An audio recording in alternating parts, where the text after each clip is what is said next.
Welcome to episode 70 of the SNLF podcast, sponsored by New Style Apparel, the hottest new clothing lines for the football casual. Head along to newstyleapparel.uk to see Noah's latest lines and creations.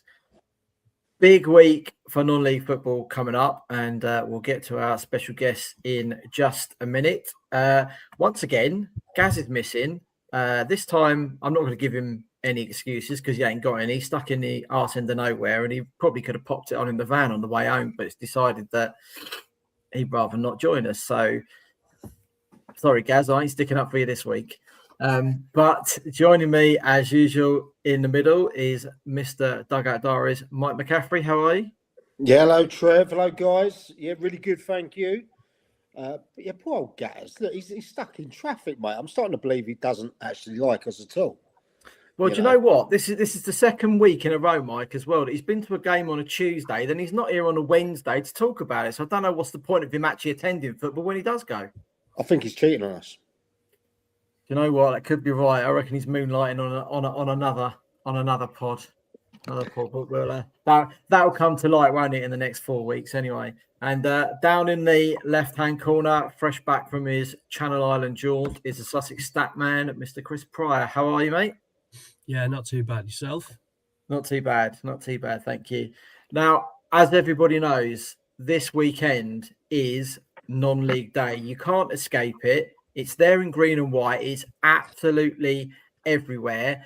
And as is common for us, the Wednesday before, we've got the guys on who put everything together. So fantastic for us to have on James Doe and Ian Bailey, and Francis Duke, who hopefully will be joining us in the next 5 minutes or so. Guys, how are you both?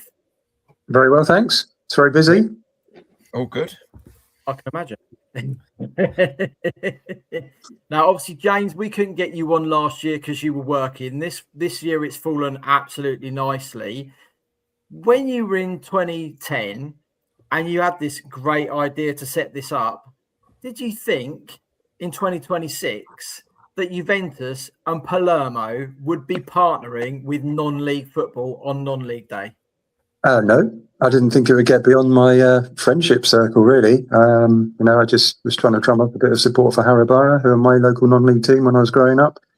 And it went a bit viral, and the rest is history. So here we are, 15, 16 years on. And we've got this year Juventus and Palermo getting involved alongside Athletic Bilbao, who've been with us for 2 or 3 years already. Yeah, they certainly have. Absolutely amazing that it is really spreading so far. It's international. It's not just us in the UK, because a couple of other countries, I think, if I'm right in saying, have actually held their own on the basis of what we do.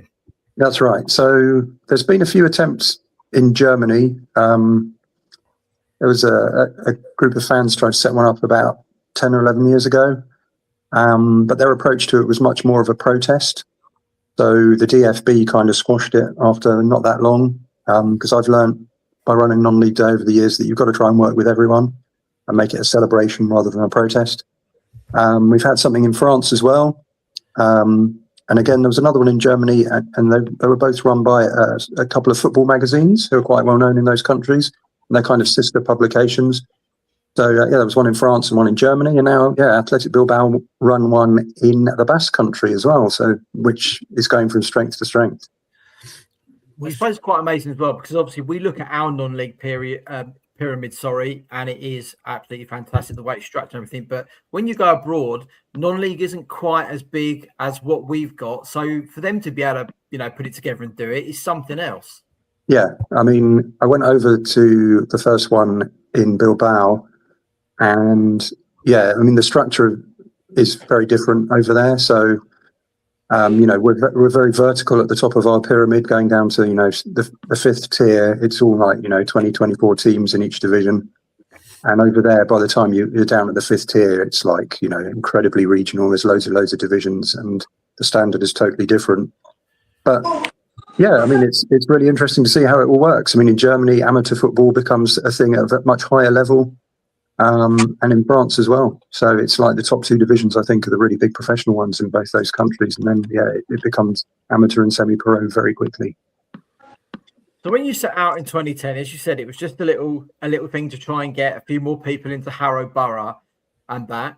How long after that would you say did it really start to take off and you thought, my God, what have I actually got on my hands here? Yeah. So, I mean, that first year it did become a national thing, but I think it was year 5 when I really personally went to a game and saw a massive sort of impact. So that was like 2014. And I went to see Dulwich Hamlet play Hampton and Richmond. I think Dulwich were the first team to really, really throw the kitchen sink at the day. Mishy Morris, who has sadly departed since, was the community officer at the time. He really engaged with the local community and came up with this idea of doing pay what you want. And then all the proceeds, the profits on top of any, money that was taken would be split between 2 local charities. And that really sort of captured everyone's imagination in that part of London. And I went down with Francis, who was a previous captain of Dulwich. He just retired, I think. And I remember he turned up a bit late for that as well. And I remember being in the crowd. It was virtually sold out. And I knew he had entered the ground because I could hear people chanting his name as he walked around the stadium to get to me. So, yeah, that day was pretty special. And it was quite an entertaining 2-2 draw. And I think Ethan Pinnock was playing for Dulwich that day as well. And he's gone on, to play Premier League football since. Sorry, Francis, say that again. I was just saying, James forgot to mention that I paid the Dulwich fans that day. As you go there, you just heard Francis Deku has joined us as well. So we'll come to Francis in just a little bit as well. Now, Ian, you do a lot of ground hopping all the way through the season. I think you go abroad as well, and that. Obviously, what you guys do is really centered on just the one day. But what kind of preparation do you guys look to do through the rest of the year? And when, does it actually start on the Sunday after the last one's finished? I think it does. We get a lot of help from people like the Premier League. We involve ourselves and communicate with the league club, so Championship, and also the League 1 and League 2 clubs who are away on the day.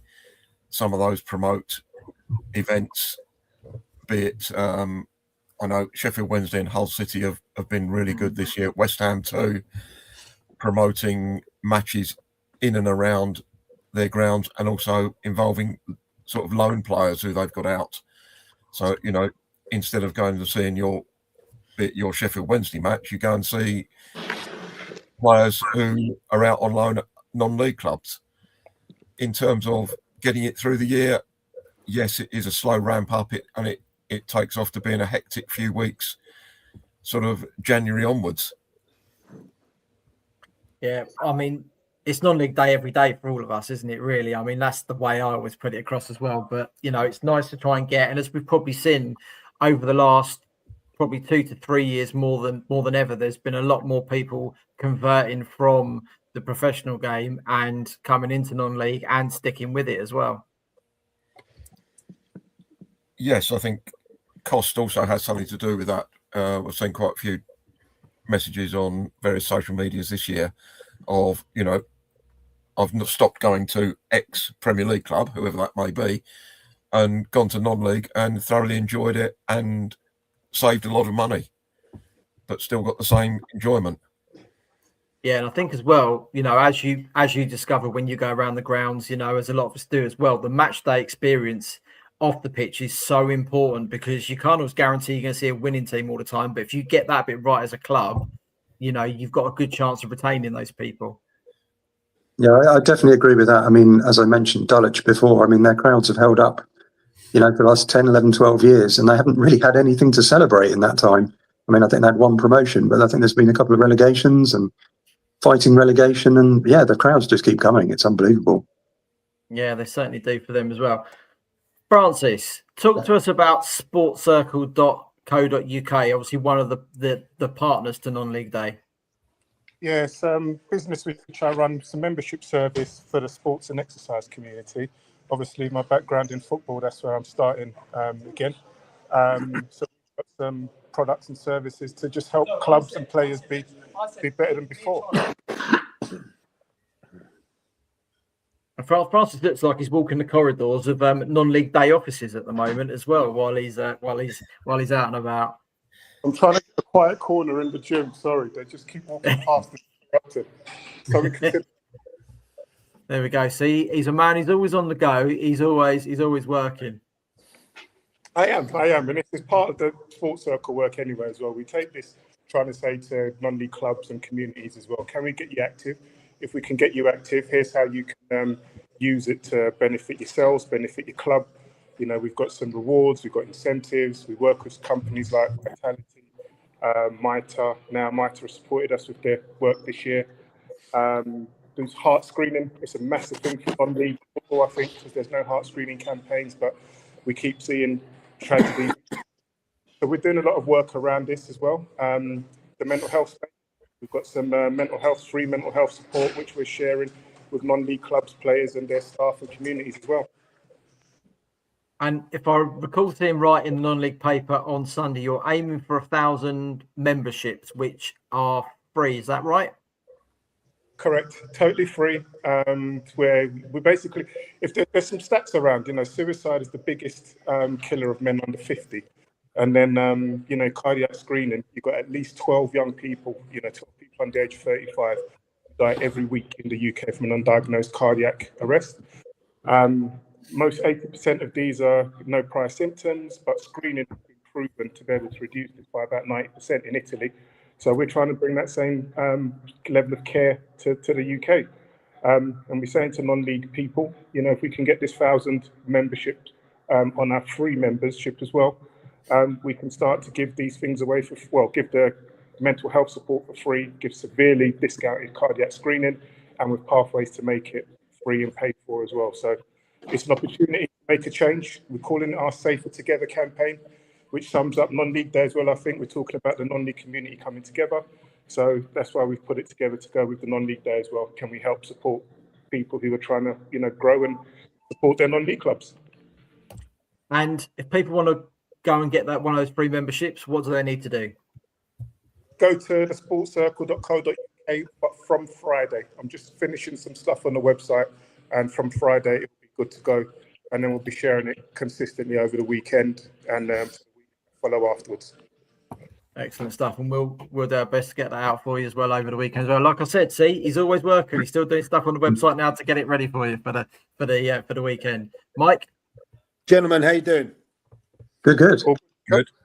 Mike McCaffrey. First and foremost, I think you guys are doing a fantastic job. You've done an incredible job of what you've achieved and what is growing year on year. Just looking at some figures, it seems the top 4 levels of the non-league pyramid over the last decade have gone up 65% in attendance.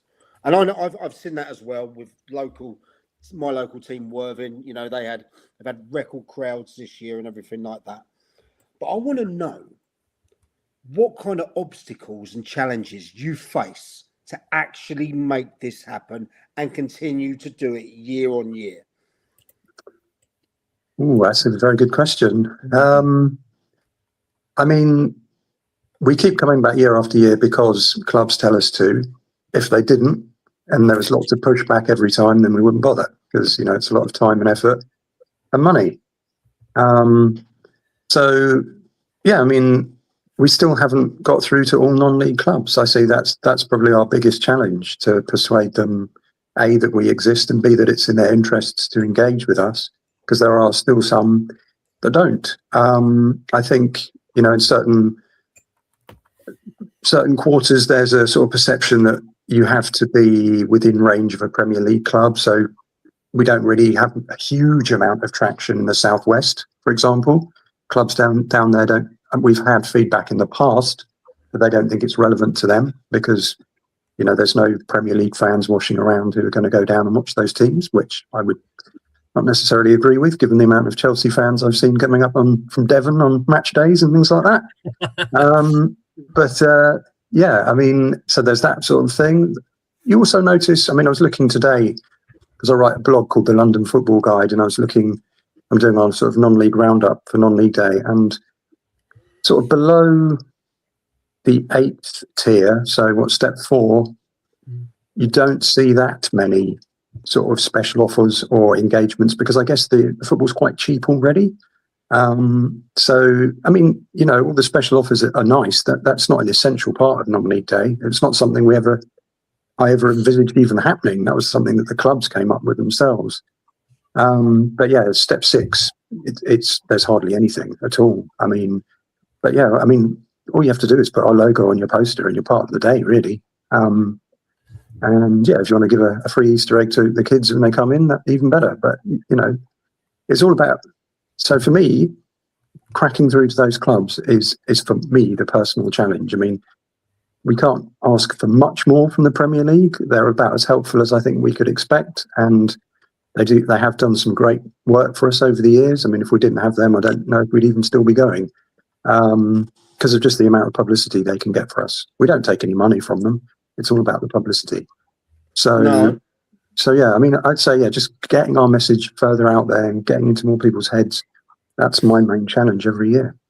Yeah, I see that because I was speaking to the guys about the last week or two, and it was the uptake. I was worried about the uptake within the Sussex clubs, wasn't I, Trev? I was going like, You were indeed, yeah. We haven't heard anything, anyone doing anything special. Then Bexhill came out, Hayward Heath came out. You know, what can we do as clubs in Sussex to get the more casuals, so there's more engaged fans next year? How can we turn it up even more, gents? I mean, yeah, go ahead, Francis. Just going to say, from my perspective, it's just doing what you guys are doing now already. Just keep talking about it. The more success stories people see, the more likely it is that they'll pay attention.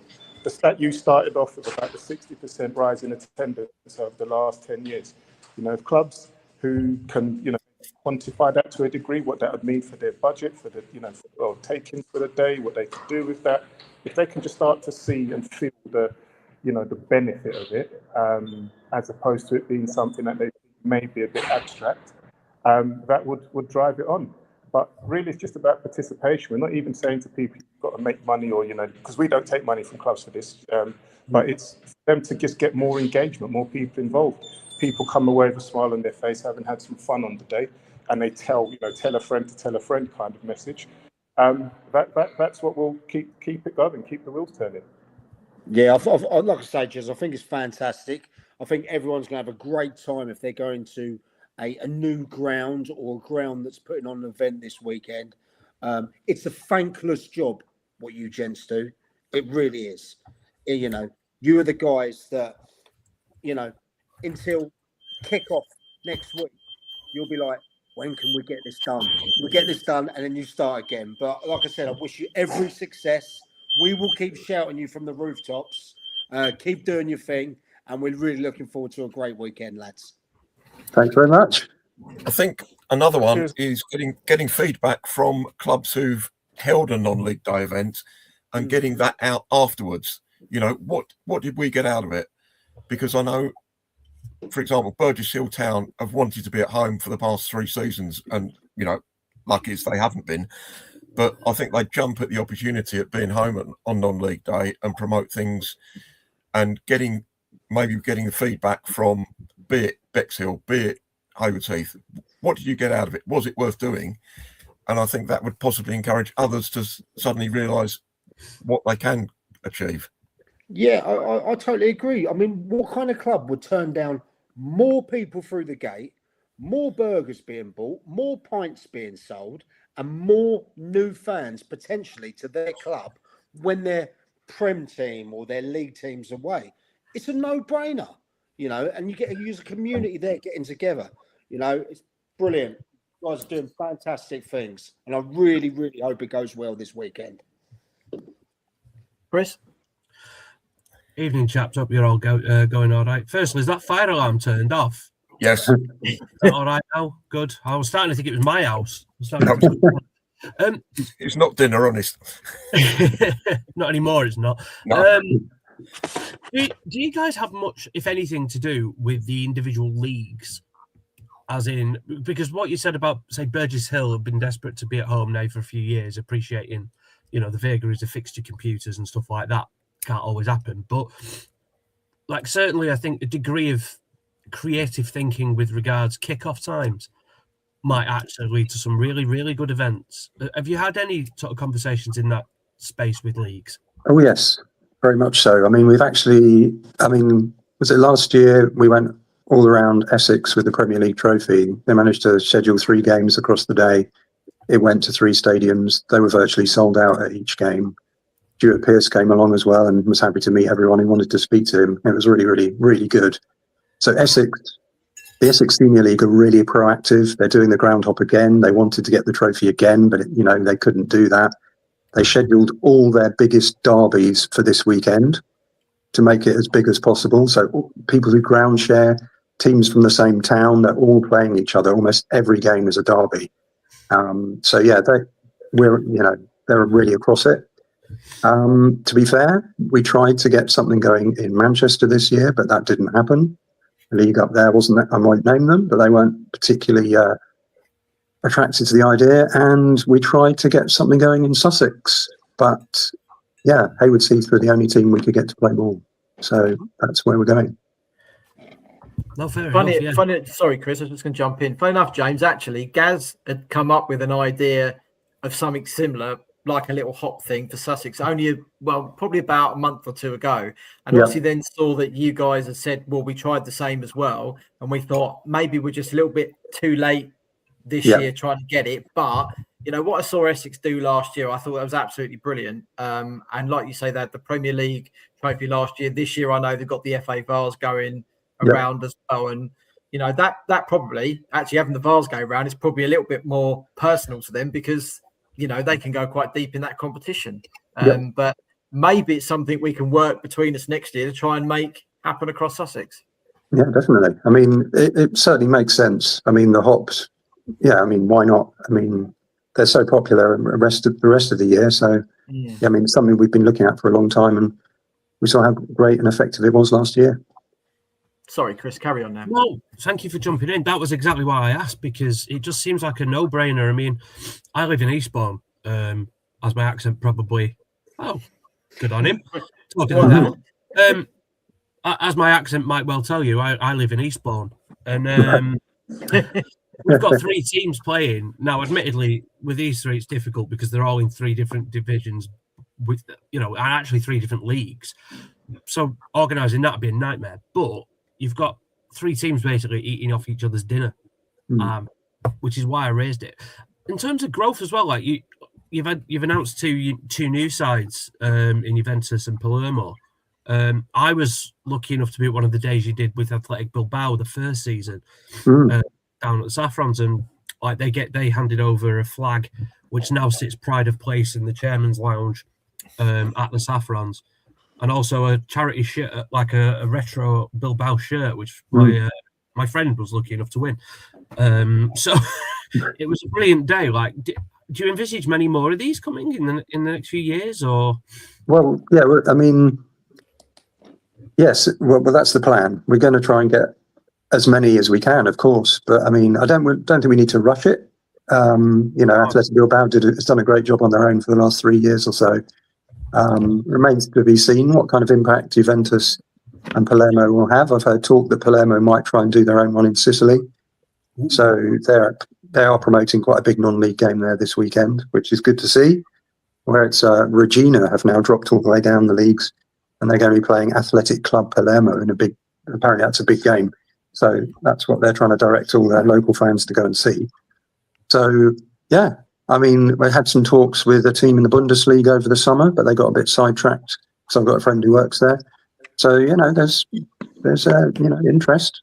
We can definitely, and if Juventus do something big this year and it translates well, who knows what could happen? Well, yeah, particularly with the support base that Juventus have got all across Italy, not just in Turin, for historical reasons, which I won't bore people with. I think what you guys do is fantastic. Keep it up. And yeah, fingers crossed. I'll be at a game this weekend. Nice. Hopefully many others will be. Now, as we know, the Premier League trophies coming to Hayward Heath, along with Bobby Zamora and Glenn Murray as well. And if you get a chance to listen to Glenn Murray, do so. I was at a live podcast show in the end of last year, and he speaks so well. He really does. So hang off his every word. And I think, James, you're heading to Haywards Heath for the day. That's right. Yes, I am. So I'm looking forward to that. I met Glenn at non-league day a couple of years ago because he came and supported us again down at Eastleigh when we took the trophy there. So yeah, he's always up for some fun because he used to play non-league football, I believe. So yeah, he knows the game inside out, and he's a lovely bloke.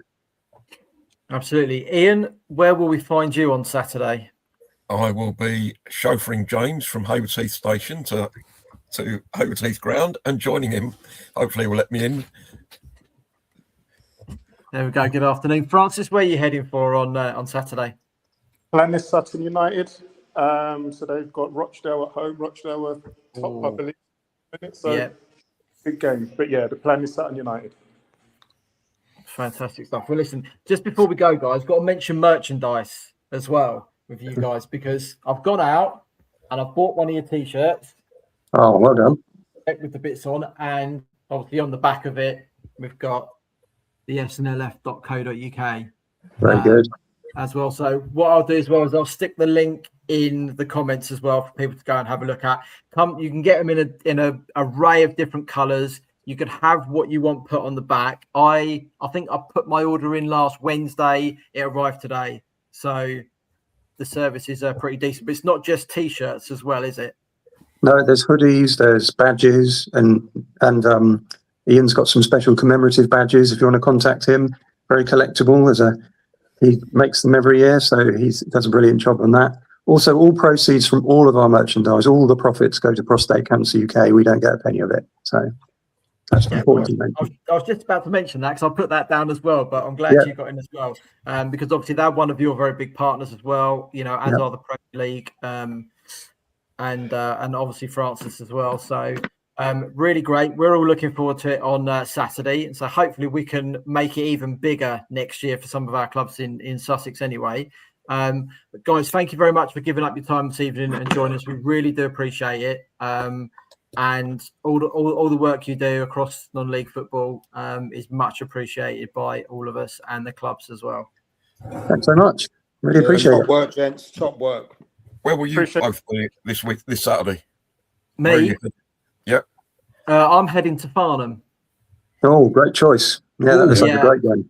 I was already going before Harry Hugo decided he's going to give everyone free entry before 2:00. As I know one of the players there, one of the guys actually who was on Love Island last year. And then they went and signed one of Barnet's ex-champions yesterday as well. So double bonus on Saturday for me. So yeah, but should be a good game against Chertsey.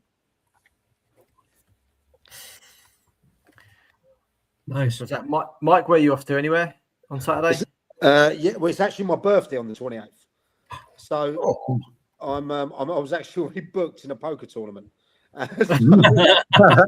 which is But look, I'm going to watch from afar. I'm going to watch all the socials. I want to see loads of people posting pictures and with the logo there. I want to see people having a great time and just be an observer for once rather than being in the thick of things. And Chris, I believe you're at the Saffrons where it's Retro Shirt Day. It is Retro Shirt Day, so I hope it doesn't honk it down. Because otherwise that could get quite logistically tricky. Yes, it's I think it's in for a £5 with a classic football shirt or something. So I will be wearing probably an old Manchester City kit, maybe an old England one, but probably a City one, to be fair. Really good. Right, just before I let you three go, I've just remembered a question I thought I was going to ask, and I haven't written down. What's the quirkiest offer you've seen a club put on for non-league day since you started? I think it's got to be the mushrooms at Bungay Town in the Anglian combination. So yeah, everyone got a punnet of mushrooms who turned up. And the year before that, they actually paid people 5p to come. The year before that, so they had a real sort of streak of great eye-catching offers. But yeah, they don't do it anymore, unfortunately. But yeah, mushrooms. That's a shame, Ian. The one I've liked most this year I've seen is adults go free with a kid. You turns that kid it's for free on its head, makes the kid the responsible one almost, and you bring your parents along to a game. That's at Tooting and Mitcham. Oh yeah, I've seen their offer. Yeah. But it was very clear to say it's whatever age. So you can take your elderly parent who's like 83 or whatever. So yeah, it's not just little kids. You can be whatever age you like. So. Oh, brilliant! That's brilliant. That is very good. I like that. Very clever. Yeah. Yeah, Ian.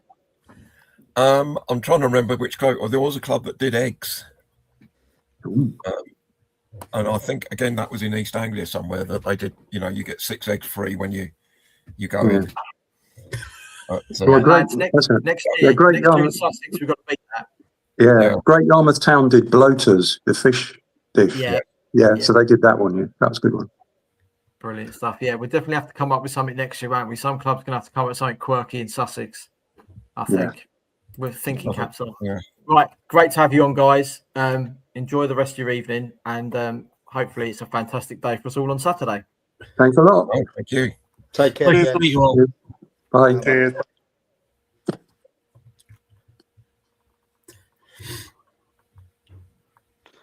What a great initiative, and what a great way of bringing people together, communities. And there's a family vibe about it as well, isn't there?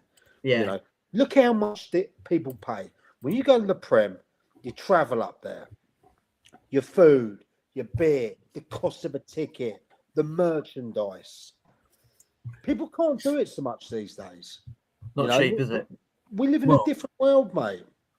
Well, and season ticket holders are invariably getting treated like, rubbish. Like, I've got a load of friends, family who support Man City. I have to give away McDonald's food because stadium name. That sounds like a good thing.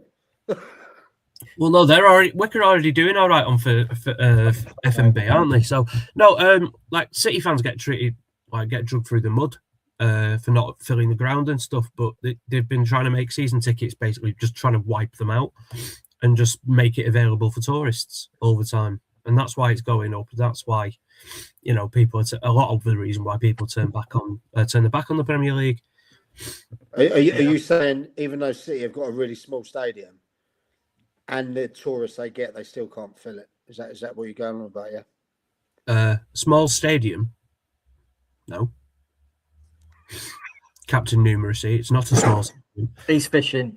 Right, we've stuck the merchandise link in the comments for you, which is just there. So if you want to head over and even just go and have a look, say all proceeds go to Prostate UK. They don't make any money out of it whatsoever. So go ahead and give that a look. Right, let's crack on with looking at. How are we anyway, gents? It's good to see us. How are we? Well, we're all the same as last week. There's only always the same reprobate missing, isn't there, all the time? But once he's had his dinner and eaten it, shoveled it down his throat, do you know he'll be on. No, it's anything different. Not really. Different shade of lippy. It looks the same red on those dugout seats. I can't see anything different. He looks a bit sober, actually, I've got to say. So maybe he's drinking water I'm off again. The booze tonight. I don't know. Huh? Again? What do you mean again? Yeah, I'm on the fat jabs, mate, aren't I? Well, because when you were having your little makeover the other week, you had a little can of Cruz Campo in your hand. So it got spotted. So choice. You ain't off the booze, are you? You ain't off it. I'm off the booze on match days, let's say. Well, all right. Or at grounds and podcasts. There we go. Yeah. So lovely stuff. But anyway, this whole dye job came out all right in the end, didn't it? Yeah, if you say so. Yeah, look. I reckon you should get one done, Trev. No, I'm growing old gracefully. None of that crap. Benjamin Button now, mate. I am. Look, yeah. Right. Let's crack on with last week, shall we? Let's get into the National League South. On Saturday, Worthing won 3-0 at AFC Totton. Eastbourne Borough went down 5-2 at Chippenham Town, and Horsham lost 2-0 at Hampton Richmond. And on Tuesday evening, Worthing won 3-2 at Weston-super-Mare.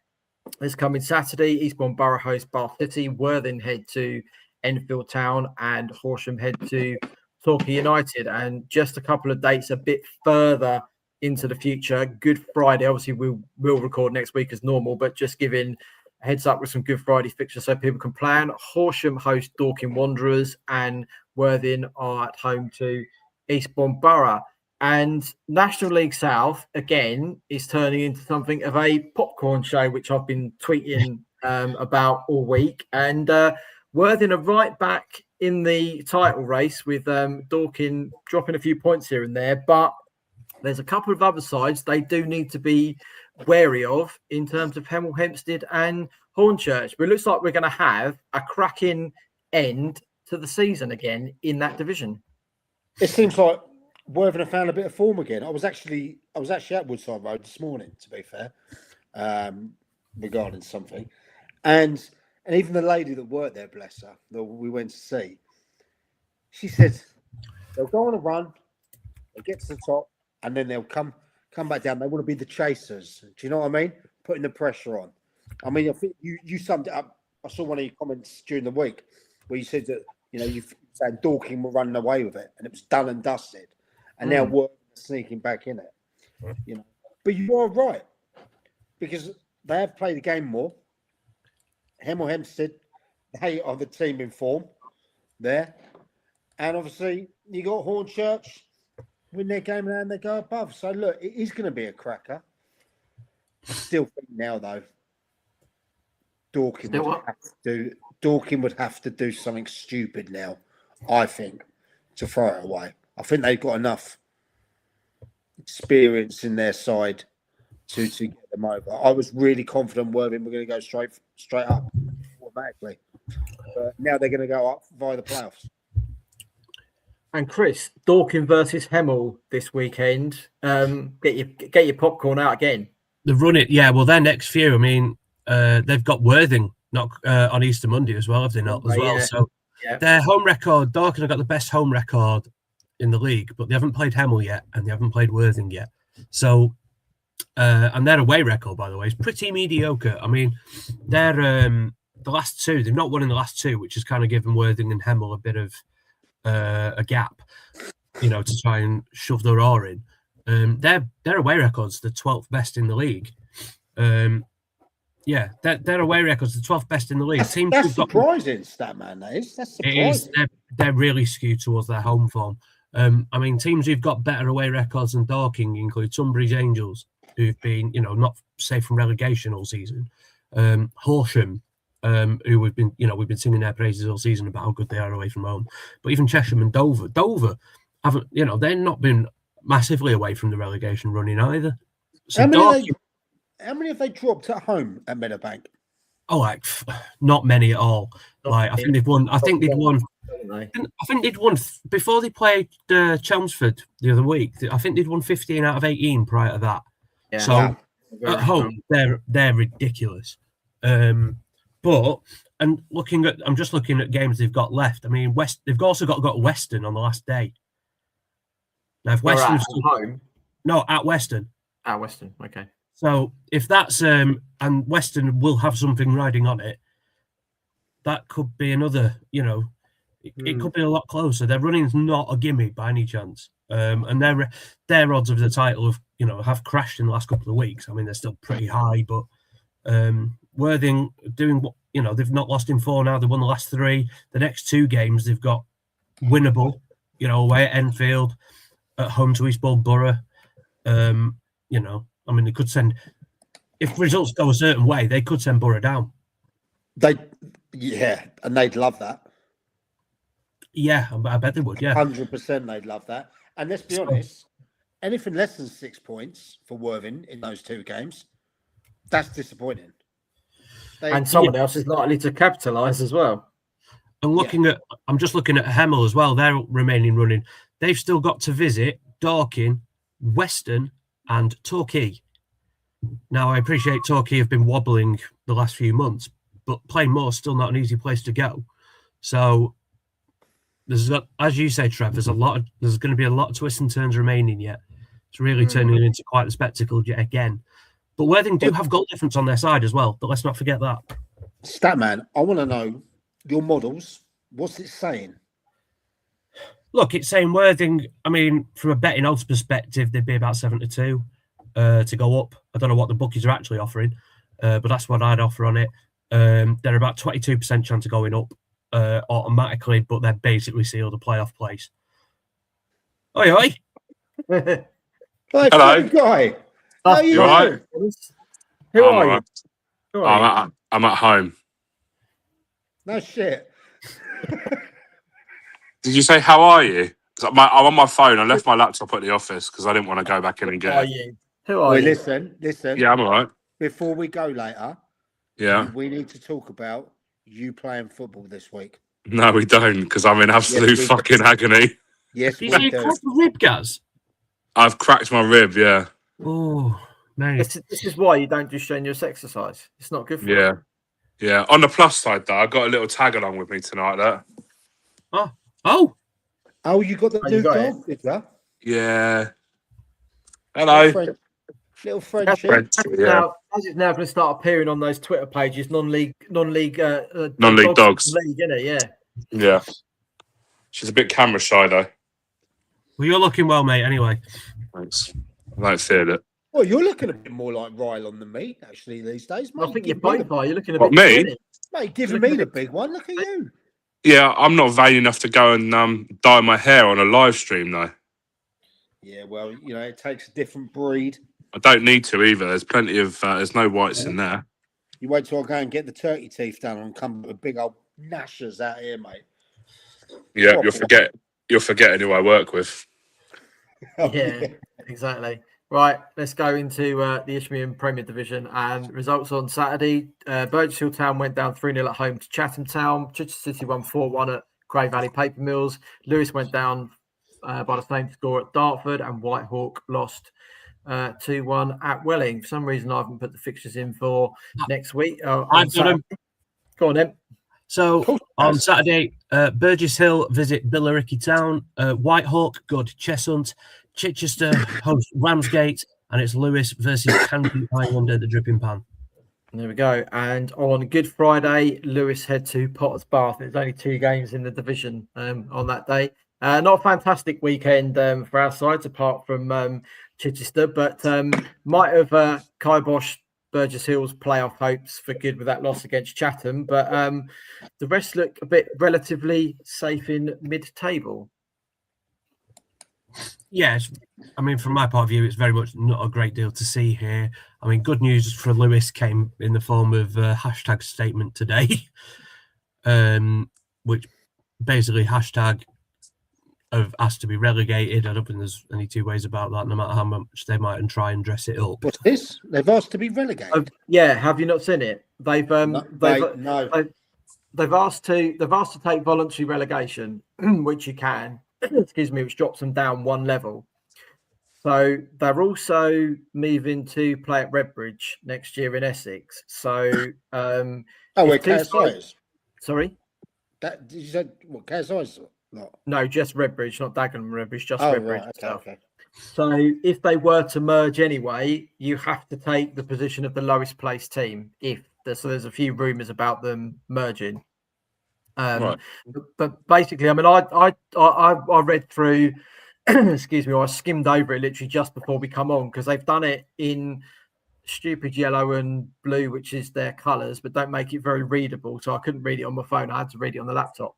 But basically it says to me that they can't compete at that level, so they want to drop down because their crowds are dwindling, and then that will give them a chance to basically reset themselves. They'll win more games, so they'll get more fans in again, but hashtag do not have a base, so they never will be a big club. Yeah, I mean that seems crazy because they build it up on their social media presence and everything like that. Yeah. You know, yeah, but it's never going to convert into real fans. Exactly. There's not the history there. Being asked to drop down, that just makes you. I mean, It's not a fan of that. Thanks. I mean, Met Police did it a couple of years ago. They asked to drop from 3 to 4, but again, they're a football club. They've been around donkey's years. Fair enough. Hashtag for me are not doing it for footballing reasons. They're doing it for reasons because it doesn't fit with their business plan because they've had no growth this year. But do you know what's sad is that there's no team below is going to get promoted because of that. There's just going to be one team who's been shit all season who's going to miss out on relegation. Yeah. Amen. Yeah, I mean, but the FA could turn around and say no. I'd laugh a little bit if they did. I don't have a lot of time for hashtag because they've not, you know, I've got no problem with their concept of who they are, but they've never plonked themselves in a base anywhere where they can actually attract proper match-going fans in a community. They're constantly moving around Essex. Pardon? It is a gimmick, Yeah. But the fact that they managed to rise all the way up to there, they've now got to a point. It's a bit like clubs with backers that can get so far with the money and then realise they've then reached their ceiling at the point they're at, unless they're bringing in even more investment. And you know, it's a bit similar to that. But from a business point of view, if they realise they've reached that ceiling, you know, sometimes you do have to take a step back. It just sort of goes against everything all the teams around them are trying to achieve. You know, build up, exactly, become sustainable, grow as a club, grow a fan base, put a bit of history down. That is a look. We did it. We got famous. Everyone knew us. The bubble burst. But nobody went to watch us. The bubble because they watched online. They didn't watch so much in the actual in person. Yeah. You know? But again, if they'd have gone when they came off, say offline, they went into being a proper club and went, right, we're setting our roots down here. You've then got something to build upon. But because they have travelled around Essex, you're never going to get that. That's where Dorking have done it well. Exactly. Dorking, factual to this. Absolutely. Dorking have the fan base because they've been around so long. They've then got the social media side of it, with bunch of amateurs and that sort of thing. I'm with you, Trav. I've never really liked hashtag. They're purely just done for clicks, and they probably earn most of their money through YouTube, if I'm being honest. It shows it can be done, though. It does show that you can take a group of talented players, and they would, talented, put them together, give them this initiative. This is what we're going to do different. You know, you see the splinter groups like the baller leagues and that. There is a market. Don't get me started on the baller league. On that. I'd like to talk about it later as well, if you get 2 minutes, because I'm totally opposite what you are for. By the way, you won't be. That's the thing. No, I will be. No, you won't be. Trust me. I would know if I will be or not. But yeah, I don't think you will be. But we'll chuck it in at the end. We'll discuss that. My battery might have died by then. You two are having an argument about a potential argument. Yeah. Are you not part of the group chat that we're in? By the way, that statement from hashtag is a word salad. No, never have so many words been used to say so little. So little, yeah. Might as well have just said, lads, we're going down later. Like, might as well have just said that.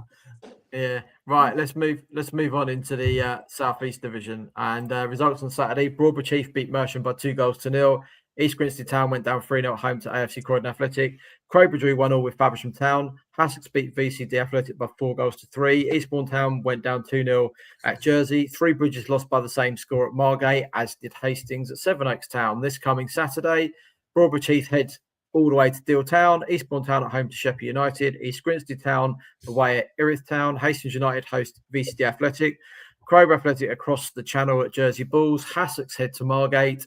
And Three Bridges host Beckenham Town on Bank Holiday Friday even. Eastbourne Town head to Beckenham Town. That's a 1 p.m. kickoff. Hassocks host Hastings United, and Three Bridges go to Sheppey United. Chris, talk us through your Channel exploits or Channel Island exploits. Oh God, what fun! What a weekend it was. It was superb. Couldn't have been. I mean, today's been hailing and snow. Snow.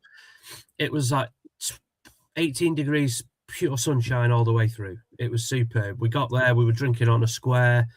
It was like a proper European away day.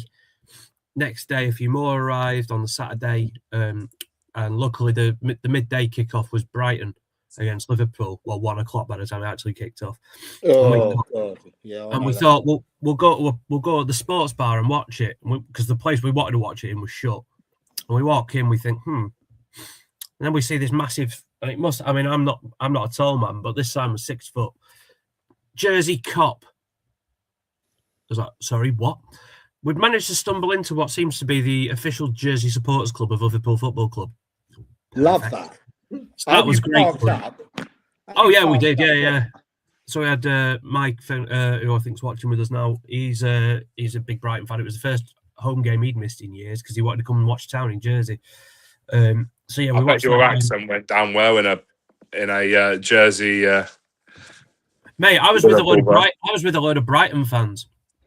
Like they were playing Brighton. I was fine. So, but then yeah, we walked over to the ground from their Jersey. Brilliant setup they've got. I mean, it was over 1,000 there. The people were so friendly. It was really good. We must have taken, nice, mate. All that yeah. I don't know if you've seen the pictures. I mean, it looked like we took about 80 odd between us. So in town. So, and then first half, I thought we edged it. But then second half, by the time I'd actually made my way back to where I was standing on the pitch, we were 1-0 down. I think we conceded after like 10 seconds of the second half. JJ Walker got sent off, and then very quickly after that, someone else got sent off as well. So we were down 9 for over half an hour. You had 2 sent off? Yeah. What for? Thugs. Absolute thugs. What for? Well, to be honest, mate, I was half cut by this point, but not a lot. I think it's fair to say we were all pretty livid. Yeah, so not great, but no, I can't speak highly enough of going to Jersey. Crowborough fans, if you're on the fence, just do it. Just do it. You never know when it'll happen again. Because I mean, Jersey are firmly in that. I think they'll get the playoffs now. Again, a great result for Crowborough again, getting a draw at Faversham. I think that's given Jersey a bit of a leg up in terms of that playoff race as well.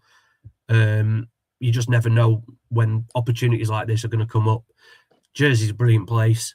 The club are great. I wish them nothing but the best. That being said, I hope they don't go up because I like to go in. It was just a brilliant weekend. Yeah, one of my highlights, the highlights of my time supporting Town, no doubt.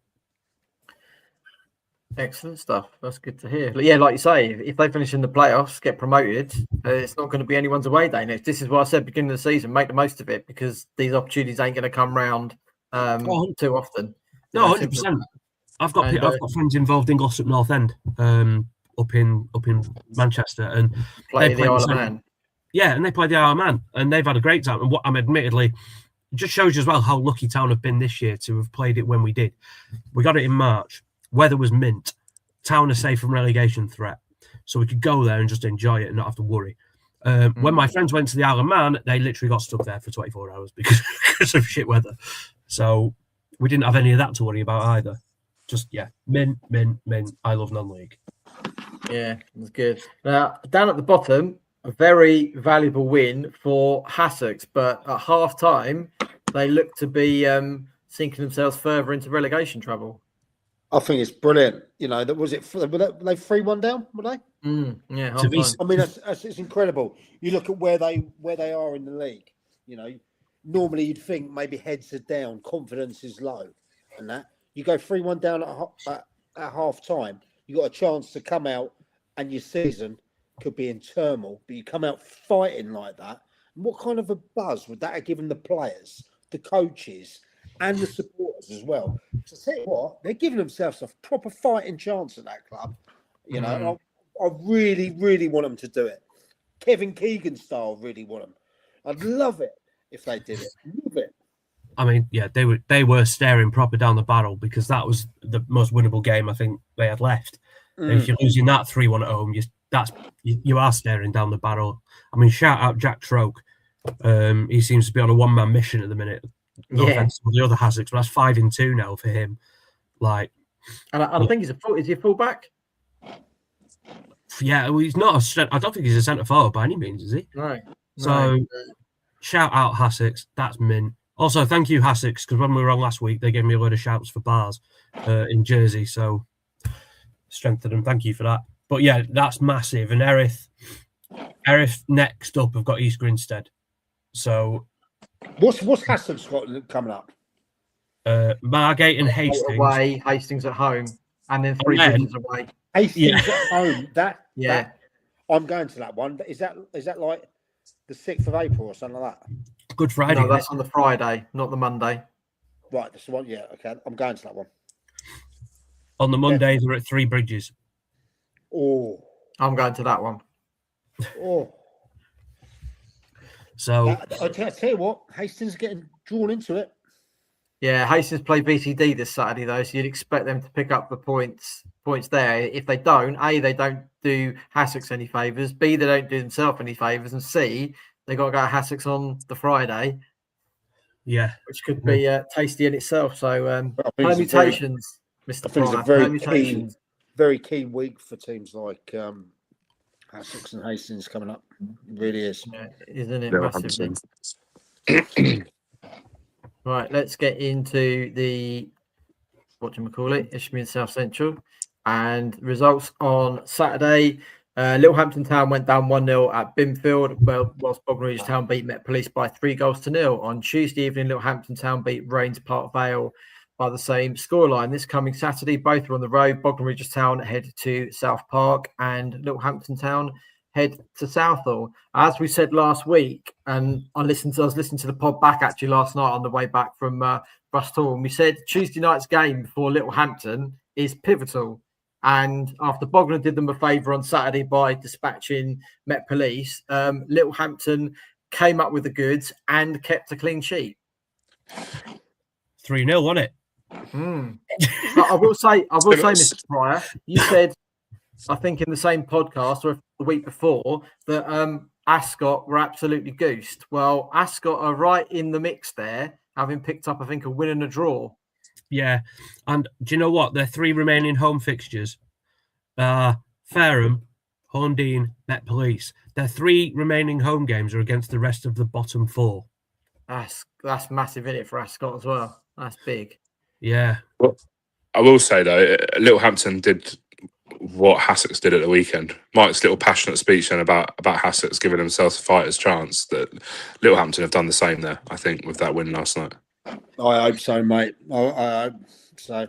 Who scored the other goal? I can see Lucas Patterson got one, and Leighton got one. I think it was an own goal. It was an own goal, wasn't it?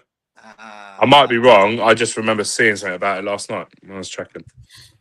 I mean, Rains Park are a funny one because they started the season like a train, and their season has then derailed quite significantly. I think they were in the playoffs, for ages actually, up until like mid-November, and then since then they've been in relegation form. So if Littlehampton didn't win that, they would have been. It's going to be tough going to Southall away at the moment. They are banging form, aren't they? Well, and they've still got Leatherhead at home to come. Moneyfield's away. They've still got there's still some challenges there for them. But that being said, I think Met Police have got a very similar set of fixtures, and they finish at Ascot on the final day. So on the final day, it's Horndean hosting Littlehampton, and it's Ascot Met Police. Got Met Police on the final day. Oh, nasty. Well, given where the table is as well, because if you're not looking at the league table, like Ascot and Met Police are currently on 38 and 39, and Littlehampton are on 40. So it's all about backing it up though this weekend, isn't it? Which is what we've said all season, and similar for Bognor, wasn't it? It was like they get a good result, and then not follow it up on the weekend. So you undo all the good work you've already done. So they need to go to South. They realistically need a win at South. Well, if they get a point, it's not a bad result. And then if you can win your home games, we've seen them do it. We saw them do it last year, but in all honesty, they shouldn't be where they are and that close to having to survive the drop again. No, I mean the seasons have kind of gone in reverse, I think, because like last year they started off horribly and then kind of just eked their way out of it a bit towards the end. I mean, they beat Town with about 3 games to go, and that was, I think, confirmation that they were safe, because I think Lancing and Stenning and Hythe had long since kind of given up the ghost. This season they started all right, and then it's just gone the other way. And it's gonna. The fixtures don't look nice when I'm looking at them. Like, it really doesn't paint a particularly pretty picture, because Hayes and Yedding at home, I know they're not in the playoffs anymore, but they're not a bad side by any means. You just got to hope that actually motivate. And I think I've mentioned this a couple of times, like having something solid and concrete to play for gets you over the line, which he sometimes does at this point of the season. Yeah, I agree, because there's going to be teams in that mid section there that know that, you know, there's not much to play for now, whereas Littlehampton, they're going to fight for it. They're proper fight for it, and their fans will be up for it. Go set, mate. I reckon they're going to do it. 100%. And Horndean, it's worth saying as well. Well, on the final day, they got Horndean, who will be down by that point. Yeah, that'd be nothing for them. Who wants to go and play in that game if you're Horndean? People wanting a new deal for next season. I don't know. It's you know, I think realistically, anyone that's in that team will want to be playing at step 4 next season anyway. So probably ain't asked about getting a contract next season. I agree. I don't know. Wonderful. I'm backing those goals to start. Yes, we know. Come right. on. Just before we get into the Southern Combination Division, it was announced earlier today on Wednesday that Steve Nilgrove is stepping down as chairman of the league. He's been, I think, there since passing of Peter Bentley quite a few years ago. So there will be a change at the top of that division to come. Right, results in the Premier Division last week. Last Wednesday, New Haven won 5-2 at Lingfield. On Saturday, Eastbourne United beat Guernsey by 3-0. AFC Vardinians beat Little Common by the same scoreline. Bexhill United and Shoreham shared a 1-1 draw. Crawley Down Gatwick and Peacehaven and Telsman shared a 3-3 draw. Seaford Town won 6-1 at Forest Row. Hayward Heath beat Pagham by 2-1. Horsham Wyam beat Lancing by 1-0. Stenning won 2-1 at Midhurst and Eastbourne. And Wick beat Roffey by 2-0. On Tuesday evening, Seaford beat Roffey by the same scoreline of 2-0. Then this coming Saturday, Guernsey host Peacehaven and Telscombe at 2 p.m. Wick head to Bexhill United. Eastbourne United are at home to Midhurst and Eastbourne. As we know, the Premier League trophy will be at Hayward Heath Town as they host AFC Vardinians. Horsham YM are at home to Crawley Down Gatwick. Lancing host Little Common. Lingfield at home to Roffey at AFC Whiteleaf. New Haven at home to Forest Row. Seaford Town head to Pagham. And Stenning are away at Shoreham. On Tuesday evening, the Peter Bentley Challenge Cup semi-final. It's New Haven against Stenning Town at Shoreham. And in the Premier Division, Lancing host Hayward Heath Town. Then 2 games on Good Friday, both in the evening. Seaford Town host New Haven at 7:30. And Lingfield are at home to Midhurst and Eastbourne 8 p.m. at AFC Whiteleaf. Sad news coming out of Wick last week. Jack Croft passing away. Jack and Arthur and Keith, of course, very well known within the local circles around Wick and Littlehampton as well. Keith actually sadly passed near enough 2 years to the day. Came up on my Facebook memories. And our thoughts, obviously, and condolences with everyone at Wick and Jack's family. News coming out today before we came on air of a new manager at Roffey. Jack Monday renewers stepping down, but staying with the club to become kind of a director of football. But announced today on Wednesday before we came on, Naim Ruan, the ex-Hayward Heath town manager, will be in charge from next season and with a ground share at Horsham for next year. So what do we think of all the news there? I think it's an exciting appointment for Roffey. First and foremost, let's not take away from the job that Jack Monday did on quite limited resources, to be fair. An absolutely fantastic guy. He bleeds that club. You know, he's there doing the pitches, the kit, getting things, so much stuff behind the scenes. An absolute supporter of what we do as well. And just an all-round general brilliant lad. So Jack, now he moves up. He's turned into a suit. He's gone up in there. You know, he'll be working on the contracts and the new stuff for the stadium, I'd expect, in some commercial role in there. So good luck to him. But for the club, for Roffey, look, we all know what happened when Naz left last season. What was it? A few months into the season, Hayward It was flying. November. Yeah, Hayward for flying. It was the story at the time. Why did someone leave when they were top of the league?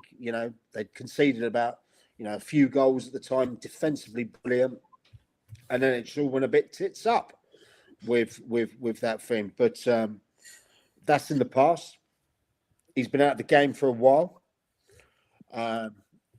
He's probably looked at that Roffey project and thought, lovely, nice stadium coming, fantastic chairman and chair lady who are super supportive of the club. He's probably had a clean slate to go in there and probably see the players that are left for this season. I am out because, in theory, the Roffey season's probably done. It was probably done after the semi-final where Hayward beat him in there. So he's going to look at there. He's obviously going to have his eye on how he wants to play, who he wants. You look at that. Let's not forget Ricardo. He's played his last game last night, didn't he? Ricardo Fernandez, huge figure behind the scenes at Roffey. He goes back to Portugal, so they're looking for now a leader, a captain. Look, I don't think anyone can doubt the quality of the coach in Naz. Is this the right project for him? It must be, So it's going to be interesting. It's going to be interesting in the last few games of the season. And yeah, we wish him luck and the club luck. That's my view. Feels like a bit of a statement. Not just the appointment of Naz, but I think the ground share with Horsham FC. That is now it's weird because obviously I know, Matt, you'll know more about this. That they're obviously moving stadiums in, but not too distant. Yeah, they're moving basically over the roads. It's being built now. So will that be ready? I take it this is to bridge that. Yeah, I think it's about 18 months away. I think something like that. But yeah, to have a facility where that games aren't going to get rained off, like for them, given their record over the last couple of years, it's probably one of the things that might have held them back. I think in that time, so that feels like a real statement. And obviously Naz is proven pedigree at this level. The job he was doing at Hayward Heath before everything went down last season, you guys were talking, it was Hayward Heath and Sussex, and it was. And Sussex then just carried on, and Hayward Heath, the degree to which Hayward Heath fell away was pretty shocking. So it'll be interesting to see what they get up to next season. I'm watching this space. I think, like I say, I think the move to Horsham FC is massive. Yeah, well, it's also very local to them as well. So exactly what I mean. It's not like Lingfield when they've been ground sharing at Stenning, which is literally a different county, but also like an hour away. You couldn't have asked for a better ground. I don't think you could ask for a better ground share arrangement really anywhere else in 20 minutes the other side of town. It's like you can't really. No, it's like when Little Common were at Eastbourne United. It's not a minute. I know those are different towns, but again, it's no more than 20-minute drive. Yeah. I wonder, and I'll just throw this in here as well, that with Roffey ground sharing at Horsham, I wonder if that will have any detrimental effect on Broadbridge Heath's attendances when Horsham are away, because a lot of Horsham do go up there, but a lot of them are not going to go and watch Copthorne for understandable reasons. But when you've got a club in there that's building something quite big as well, and we know Broadbridge Heath are a great club just up the road as well, but will that maybe have a little bit of an impact on theirs? I don't know. Maybe, but I think you probably find that when Horsham play away, I think the crowds at Roffey and Broadbridge Heath probably go up, to be honest with you, and probably YM. There's 4 teams there within that small postcode that pick up extra people on the gate when Horsham play away. I don't think it will affect it too much. I think it'll be all right. Who knows? Something we'll have to wait and see. I just think it's exciting for the Roffey fans to have him in there. It's going to be some fresh ideas. you know, you're not going to see his team until August. No, I think actually the fact that he's got these 6 games to give everybody a go in competitive fixtures, I think it's a bit of preparation for next season ultimately. Like, I think that's another thing that can kind of get forgotten about. But actually, like, preparation's key. And actually, I think that might be, I think we might. It's hard to say now, but I think we could be looking at this time of year in a year and saying, you know, if Roffey are going well, was this part of the reason? Because they didn't wait till the season's ended. They actually just got it done in March so that they could get their house in order in the last few weeks of the season and then hit August like ready to go. Yeah, imagine it's a bit like having an extra long pre-season, isn't it? You know, they're going to he's going to get to know some of the players there. They're going to get to know him. He's obviously got some standards that he wants to uphold and things that he would want to do that maybe Jack didn't do. So, look, it can only be positive for the club. It really can, especially with some of the names that were bandied around. Do you know what I mean? Cool, that could have gone effing south. Yeah, not half. Chris, AFC Vardinians win. Does that put a nail in the relegation coffin? I think it does. I mean, fair play to Vardinians. They've been really, really good of late. You know, that's 1 defeat in 6 now for them, which is incredible. But yeah, it feels like, I mean, Shoreham got a decent point, you know, all things considered. You know, a draw at the Polgrove's not to be sniffed at, but it feels like, I mean, Vardinians are just pulling clear at the right time. But they have got Hayward Heath next. So, but I saw them at Peacehaven a few weeks ago. Well, it might be a few, and they look good. Yeah. They did look good. Right? They didn't look like. I haven't seen Shoreham this year. I've seen Lancing. They didn't look like I'd expect them to look, if that makes sense, at that end of the table. So here's a fun stat for Vardinians. In 16 games, they've conceded 17 goals. That's good. That's how many they scored, though? That's playoff, at least, if not title winning form, isn't it? Oh, how many they scored? How many they scored? Well, how many have they scored? Yeah, but 15. I know they were struggling for strikers. I know they put in for 4 or 5 strikers. I think I know a few of them they put in. Yeah, I know they. Sorry, guys. I was going to say, I know that they, when I spoke to them when I was at Peacehaven, and they told me that there was a well-known proven goal scorer potentially going. They wouldn't tell me who. I understand now probably why, because they struggled to get a goal scorer in. But yeah, I know they've tried. I think they've kept 6 clean sheets as well in 11. That's Again, good form. Of a normal side. Defensively. Yeah, I wish Man City had kept 6 clean sheets in 11. Good God. You know, you're looking at, this is a team, by the way, who are 18th. Like, so their upturn in defence has been, I mean, look, to put it another way, the team directly above them have conceded 83. They've conceded 65. 65. That's not bad. In fact, it's the best in the bottom half. So, no, whatever has changed at Valdini, something has changed. And yeah, the form they've been going on is outstanding. And just looking at the balls, I thought I'd got the run-ins then, and I hadn't. Just whilst you're looking at that, I think potentially Naz might not be starting until the end of the season for Roffey. Well, that's what I thought. I didn't think he's got these, but he's got 6 games there to be able to look over the players, hasn't he? Yeah. The ghost of Fergie. He'd be up on that crow's nest, won't he? And by the way, Vardinians, this is the Easter weekend of dreams. AFC Vardinians, Saturday the 4th, Lancing at home. Sure. Easter Monday, Shoreham away. So wow. I think a lot is going to go down in them 2 games.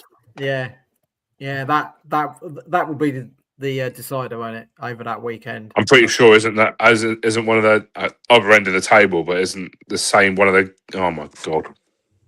Yes, Stenning are playing Hayward Heath, aren't they? I think. Also, that's on the 6th. That blockbuster. Yeah, and the flip 2, by the way, the other 2 they're playing Wick. So So Shoreham and Lancing, those two are both playing Valentinians, and they're both playing Wick. So, and yes, you're right, Gaz. Easter Monday, it's the big one at Hanbury Park. Shoreham, not Shoreham. If Shoreham are getting involved, something has gone wrong. Hayward Heath playing Stenning. Yeah, we'll leave that one for next week. We've got games going on this week. Right, into Southern Combination Division 1. Results last Saturday. Billingshurst won 4-3 at AFC Walcountians. Worthing United won 4-1 at Copthorne. Loxford won 1-0 at Dorking Wanderers B. It's a away game pattern here. Yeah, there's not a single home win in amongst this lot. East Preston and AFC Uckfield drew 2 each. Arundel drew 1-1 at Godalming. Infinity won 2-1 at Jarvis Brook. Mile Oak won 2-0 at Oakwood. And Selsey drew 3-3 with Saltdean United. What a weekend for the homers. On Tuesday evening, AFC Uckfield Town drew 1-1 with Jarvis Brook. AFC Walcountians beat Loxford by 3-0. Arundel beat Ringmer by 4-2. Reigate Priory won 6-2 at Billingshurst. And Oakwood beat Copthorne 7-0. On this coming Saturday, AFC Walcountians at home to AFC Uckfield. Arundel at home to Copthorne. Selsey travel to East Preston. Saltdean United head to Godalming Town. It's Jarvis Brook against Loxwood. Oakwood hosts Billingshurst, which I believe is a 2:00 kickoff. Reigate Priory at home to Ringmer AFC, and Worthing United at home to Mile Oak. Then on Tuesday evening, AFC Uckfield Town against Godalming Town, but the game's reversed to Godalming. Arundel head to Billingshurst, and Jarvis Brook host AFC Walcountians. Gaz, you're at Arundel against Ringmer on a wet Tuesday evening. You're actually here to talk about it. Yeah, I didn't think I was going to be. Yeah, it was a good game, actually. Entertaining. 1-0 at half time. Say again? I said thanks, Bruce. Good game. Good game. Yeah, a very entertaining game. 1-0 at half time. Probably on balance about right. I don't know what Joss and Jimbo did at half time, but they put something up the arses of Arundel because they come out and got 2 goals within the time it took me to finish writing my Instagram story for the first goal. They'd scored again. And I was like, oh, this is a bit awkward. Because obviously I get on well with Tommy at Ringmer, I get on well with the guys at Arundel. So I then sort of mooched around, walked a bit further around, stood by Ringmer's dugout, and they scored to make it 3-2. And then, yeah, Arundel put it to bed late on, 4-2. Absolutely driving rain. I sent you guys a video, didn't I? And showed you it. The rain was something chronic. They seem pretty confident the game on Saturday will be on, though. But there is a lot of rain predicted on Friday. So we shall see. But no, Arundel back to winning ways. A couple of they drew on Saturday. A couple of losses before that. I think it might be a bit much now to go for the title, but I think they'll be in the playoffs potentially. When they've got big game next week though with Billingshurst. They're all big games at the moment, aren't they? I mean, after Reigate Priory's win last night over Billingshurst side that have beaten AFC Walcountians on Saturday, who are also in the mix and that, there's no tellings who's going to make the 4 places in the playoffs at the moment. Do you know what, Trev? I think that's the result of the weekend. Reigate Priory going back there and Tuesday, obviously 6-2, going against a good Billingshurst side. Well, that would be the result of Tuesday, not the weekend, because it was last night. But you know what I mean, right? Yeah. So, yeah. Also, it was 1-1 at half time. I don't think we give them enough credit, right? Because I think we do. I don't think we do. They've won 2 team of the weeks, and they've won a team of the month, and they've been nominated. They came second, I think, last month. But all of us, did any of us have them coming in for the run-in for the playoffs? I had them just outside. No. I had them just outside, to be honest. Yes, so none of us did. And out of that, they've come through. Big concern about Billingshurst, because at one stage, they were flying. I went and saw them play down at when they were playing at Worthing, and they looked an absolutely fantastic side going forward. They really, really did, But take nothing away from Coach Wyatt's team. They put themselves right in the mix of it at the business end, And with Aaron down there, I think they've done great stuff. They're a good side now. Well, Billingshurst are only 3 points behind with 2 games in hand, so Billingshurst ain't dropped off that much. And as Gaz said, big game next Tuesday against Arundel. Yeah, there's still a lot of games to be played here. I mean, I'm looking at I've built for boring post alert, but look at a screen like that. Normally, at this point of the season, the running fits into a certain bit. It doesn't for this because there's still so many bloody games left because of like postponements and stuff. I mean, Arundel tried playing Billingshurst the other day. They managed to get the game on, and then the floodlights failed. When he looks out, it's that just was Uckfield. Yeah, that was. Oh, sorry, sorry. Yeah, you're right. But they're another one in this sort of predicament, aren't they? They've still got loads of games played. At least Arundel there or thereabouts within a game or two now. I think of everyone around them, maybe a game. They've got 2 in hand on Reigate. Yeah. So, I mean, what does strike me is Reigate's running is actually pretty soft. But what you've got is, unfortunately, Wool County's got 1 game in hand.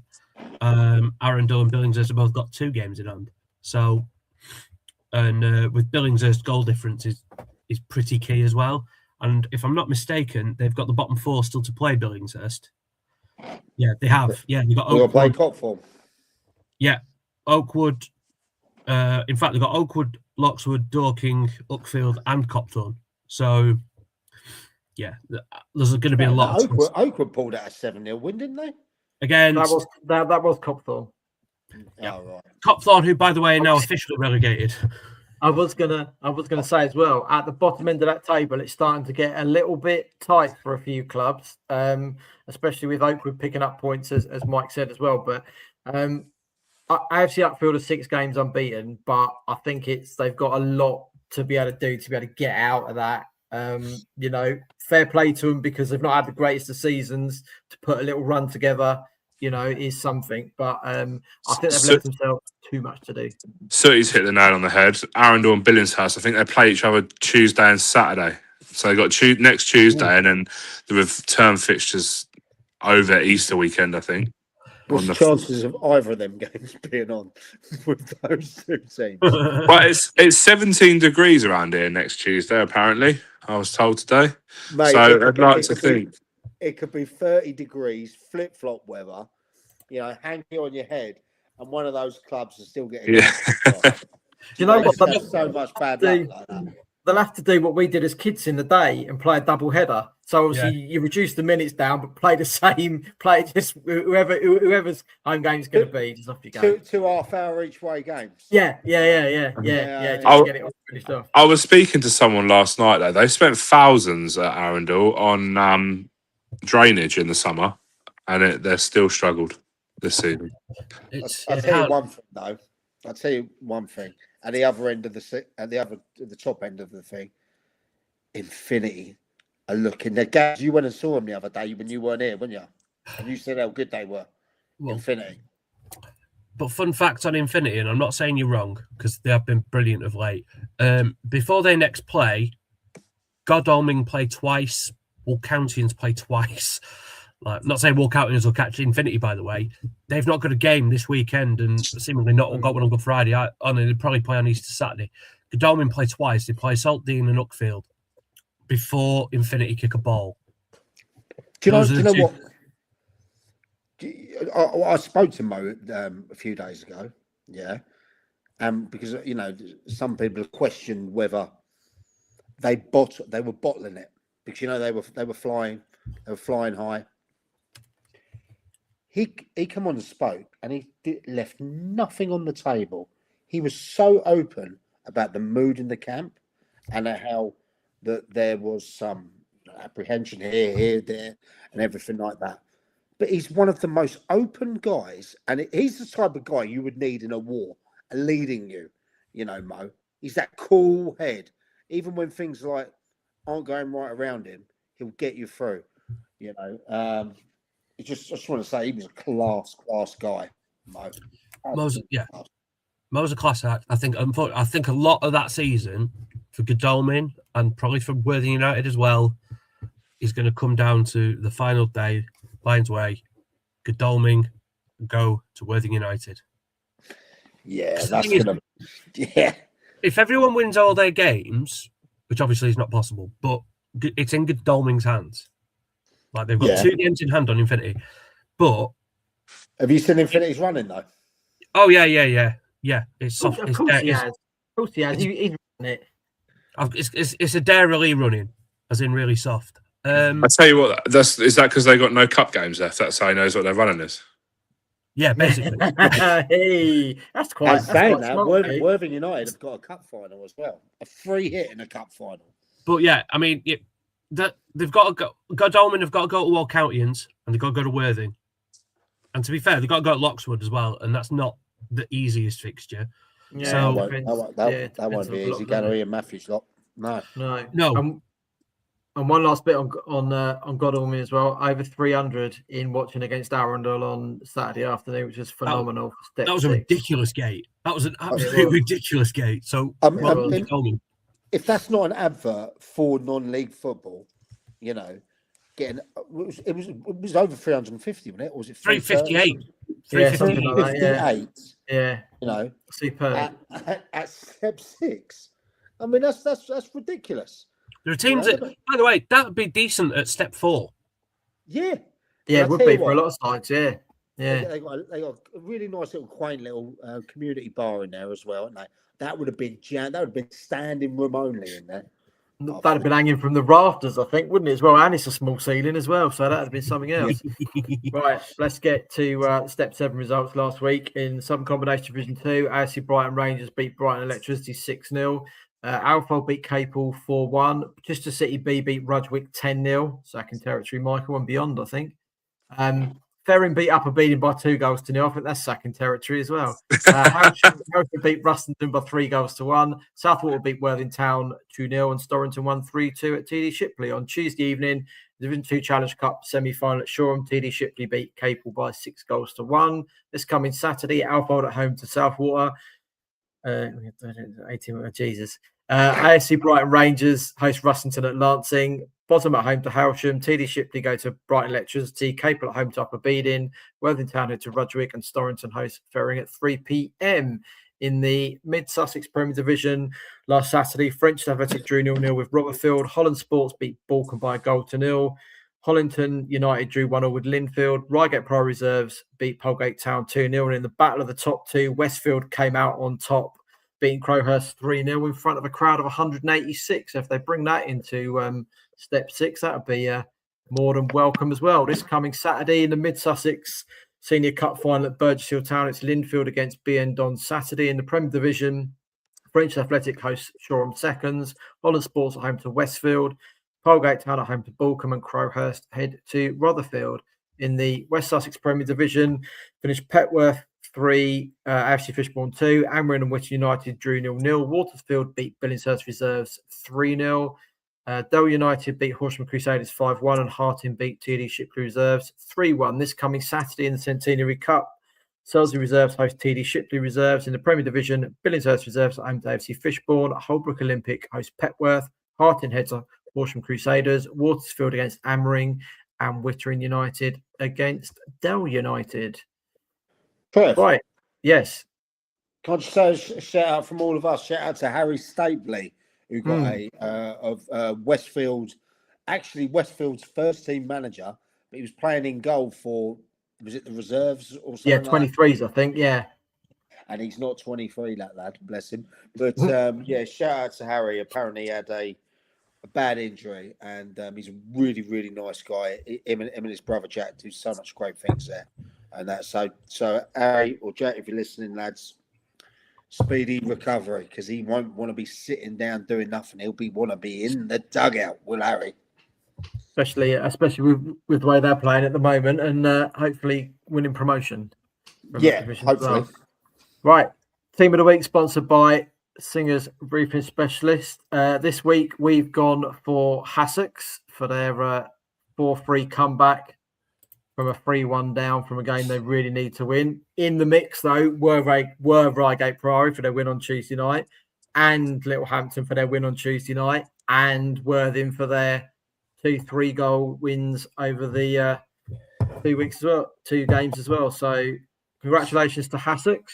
In the mix, it's the 3rd one this month, I think. So one more to go, and then there'll be another Team of the Week poll coming out. Right, anyone got any shout outs? Yes, Chris. I've had one come through in the last hour. So Eastbourne Town and Eastbourne Borough, it must be said, centre half, Jimmy Holman has been called up to the England under-18 schoolboys official squad for the match against Wales in May. So brilliant. Congratulations, Jimmy. Whenever I've seen it, like I say to you quite a lot, you look better in yellow, but he's been brilliant this season for Town, certainly whenever he's played, and he's done bits for Eastbourne Borough as well. So congrats, Jimmy Holman. Mike? Well, shout out to you, lads. I actually, to be fair, agree with your team of the week this week, you know. Probably a bit harsh on Reigate Priory, to be fair, because they've had a great result there, but you can't take that away from Hassocks being 3-1 down in a game at half-time, in a game they have to win, you know. That could be the most important 3 points of their season. So, They were staring down the barrel. They really were. So shout out to you boys. But yeah, I could see if Oh, thanks, Mike. so I don't normally get praised, but I'll let you have this one, lads. Yeah. Because some of the team of the weeks you've had are shocking. But No, we haven't. We've given you justification for every single one. And I couldn't give a monkeys if anyone disagrees. Thought we were, yeah, there we go, Mike. You've been disowned. Cheers, Aaron. Gaz, any? Mate, I've been totally silent because I had done no prep. You don't do any prep. What are you on about? No, I normally, right, when I'm eating my dinner, I'm scouting through, just looking at the results to have an opinion on something. But I'll be honest with you, I haven't even done that. I'm streaming on my phone, which I never do. I've normally at least got my laptop. I left the house at 7:15 this morning, and I got in at, well, just before 8. So, yeah, I'll give myself a shout out for actually making the stream, and I said I wasn't going to make it. There you go. Well, welcome to the organised world of Gaz. You've seen it firsthand. Right, all of that with a cracked rib, eh? Oh, here we go. Can we just quickly ask you about this game? Come on, you ain't getting this easy. You brought it up. Yeah. Listen.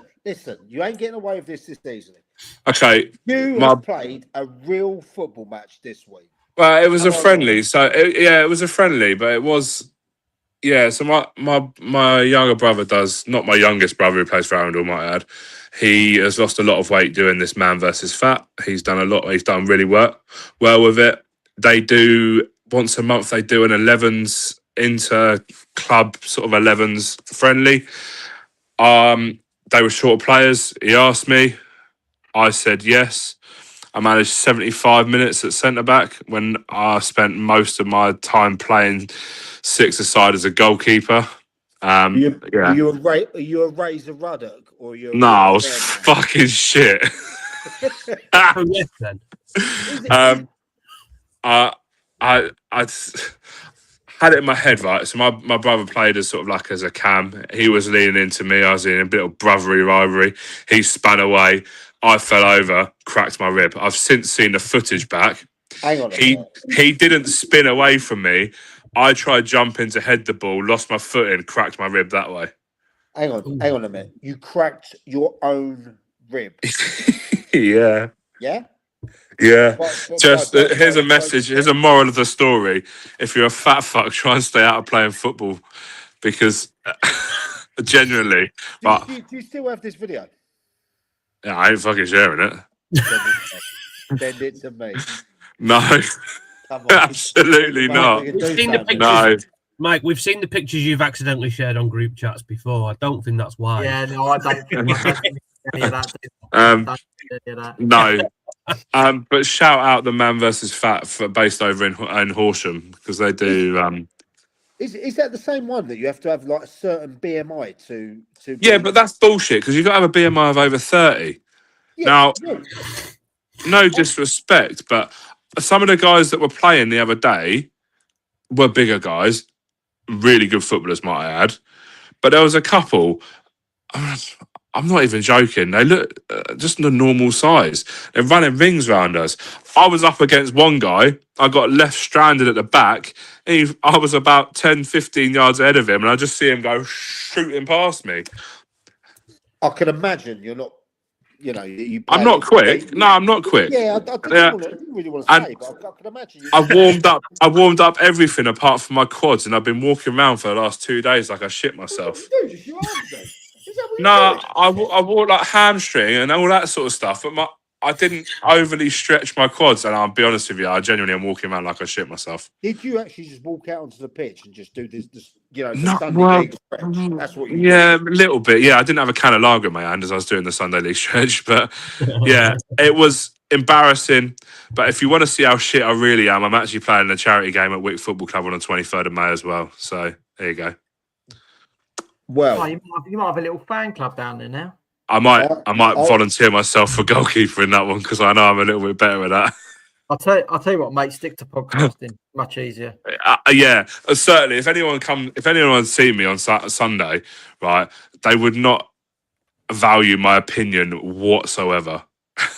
It's only the fact that I'm very good at taking the piss out of myself. Just What I was going to say, what about if it's what painkillers should you take if you crack a rib?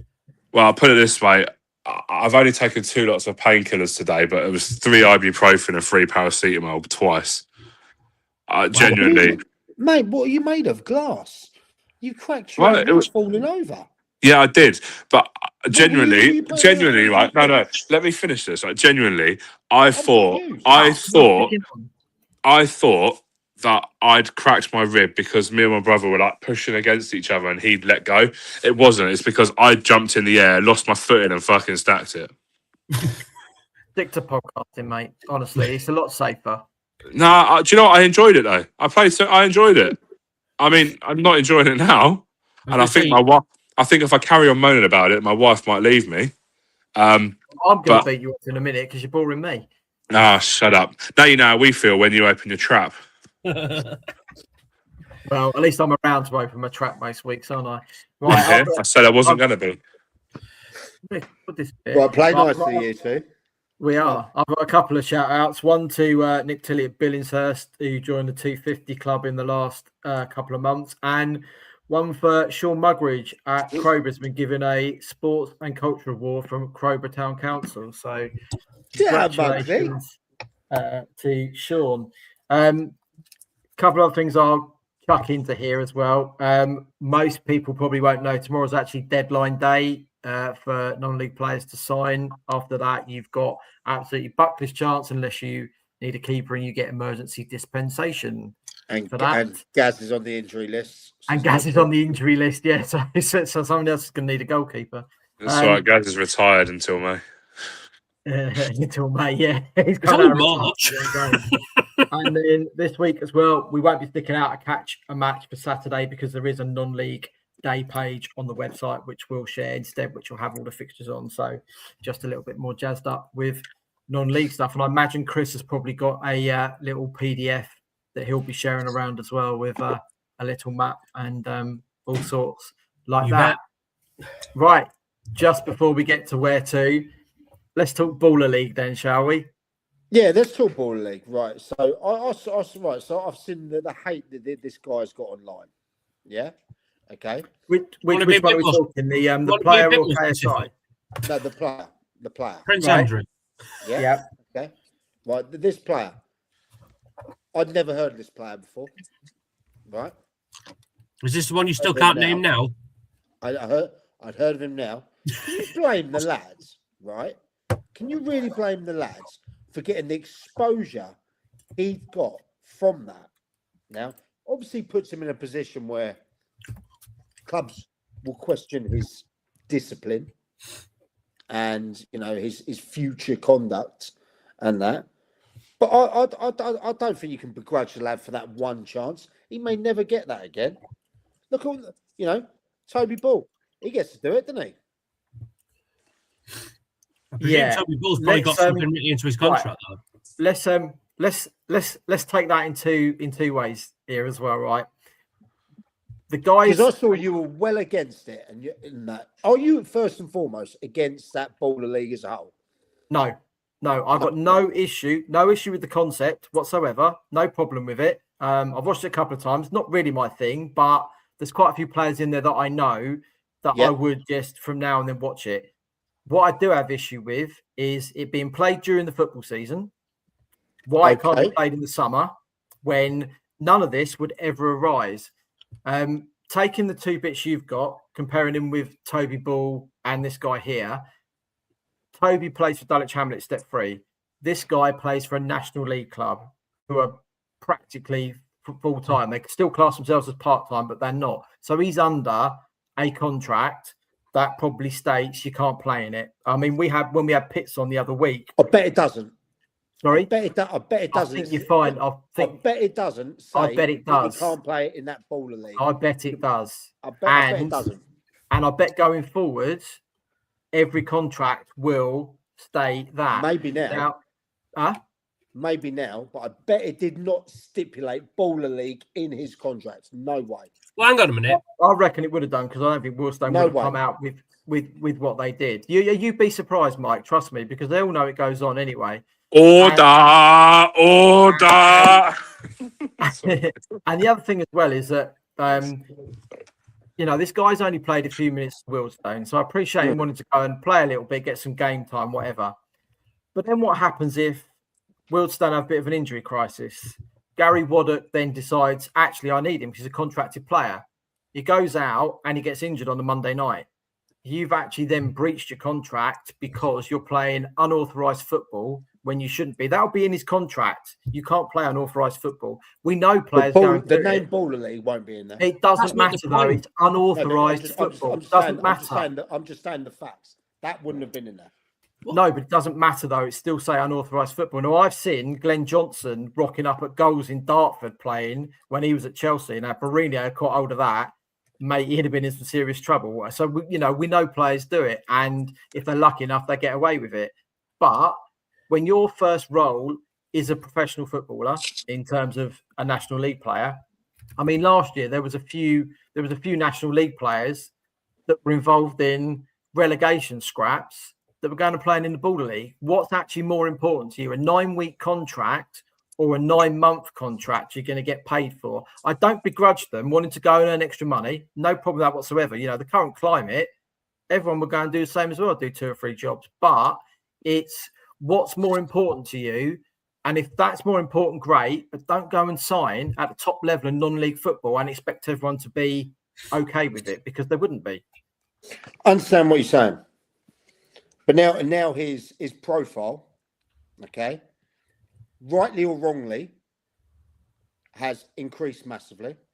Okay, how much do you reckon he would have got compared to what he'd get for a season at Wilson? Nothing, because he's playing for 9 weeks. Yeah, how much do you reckon he would have got paid for that 9 weeks commercially? He wouldn't have got much commercially. He'd been a hashtag before.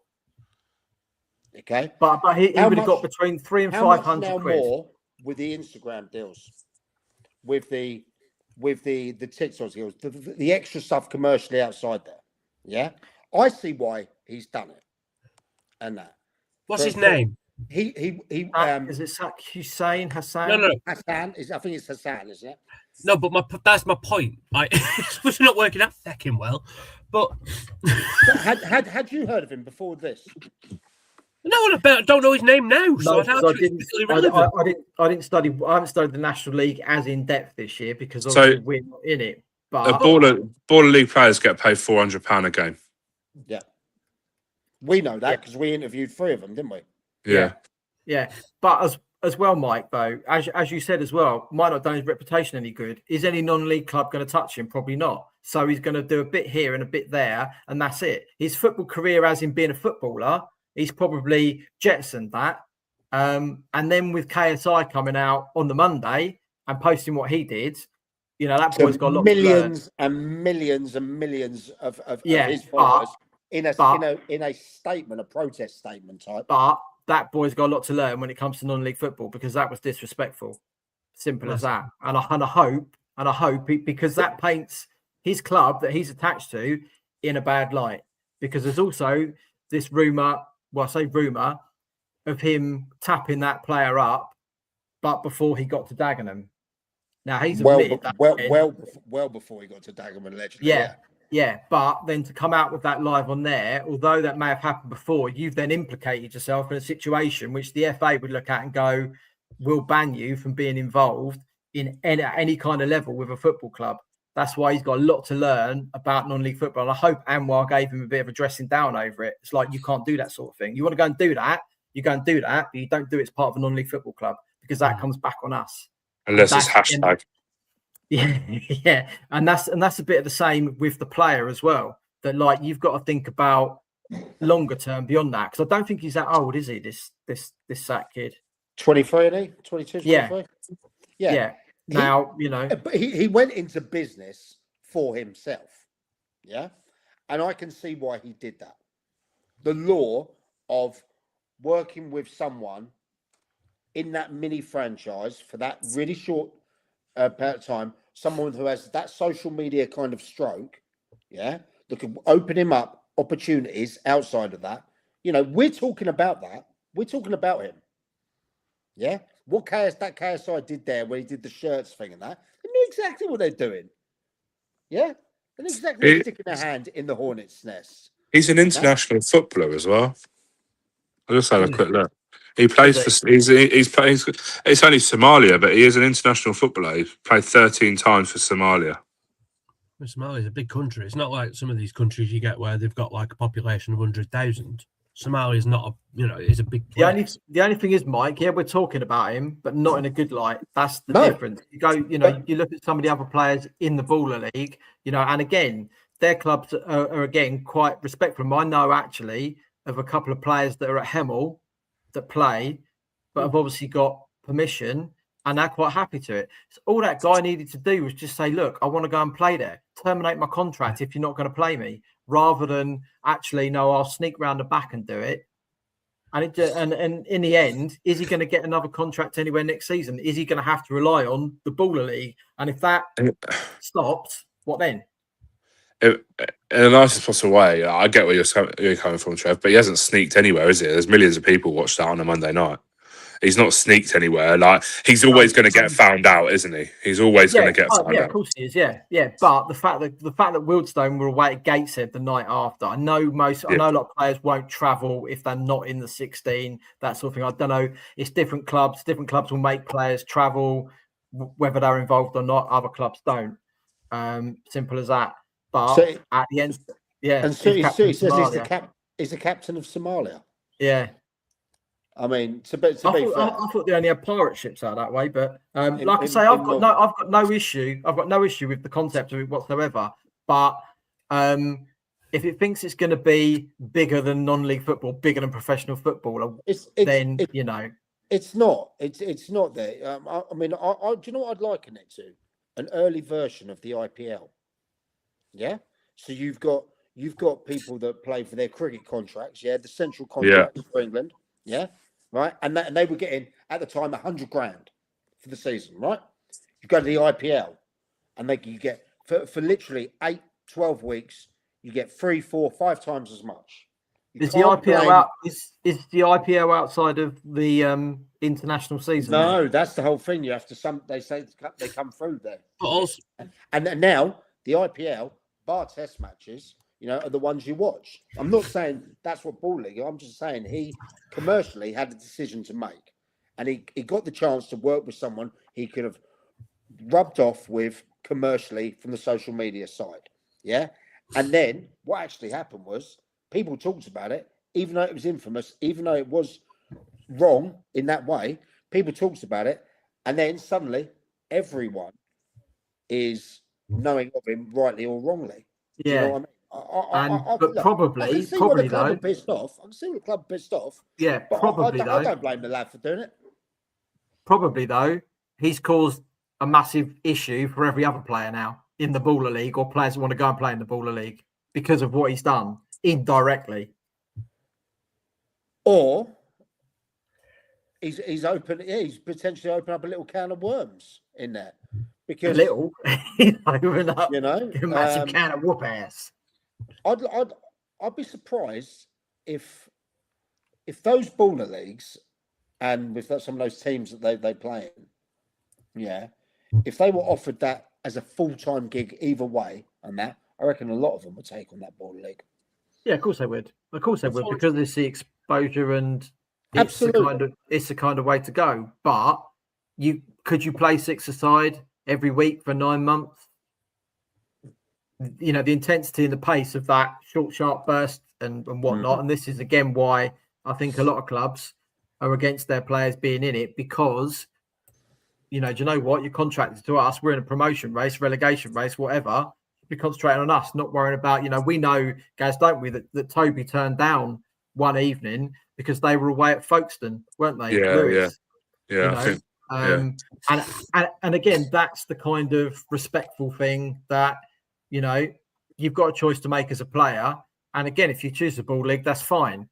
But just do it in the way that everyone comes out in a good light. Because, like I say, we may be talking about this bloke, but there ain't much positive coming out of it in terms of what we're saying.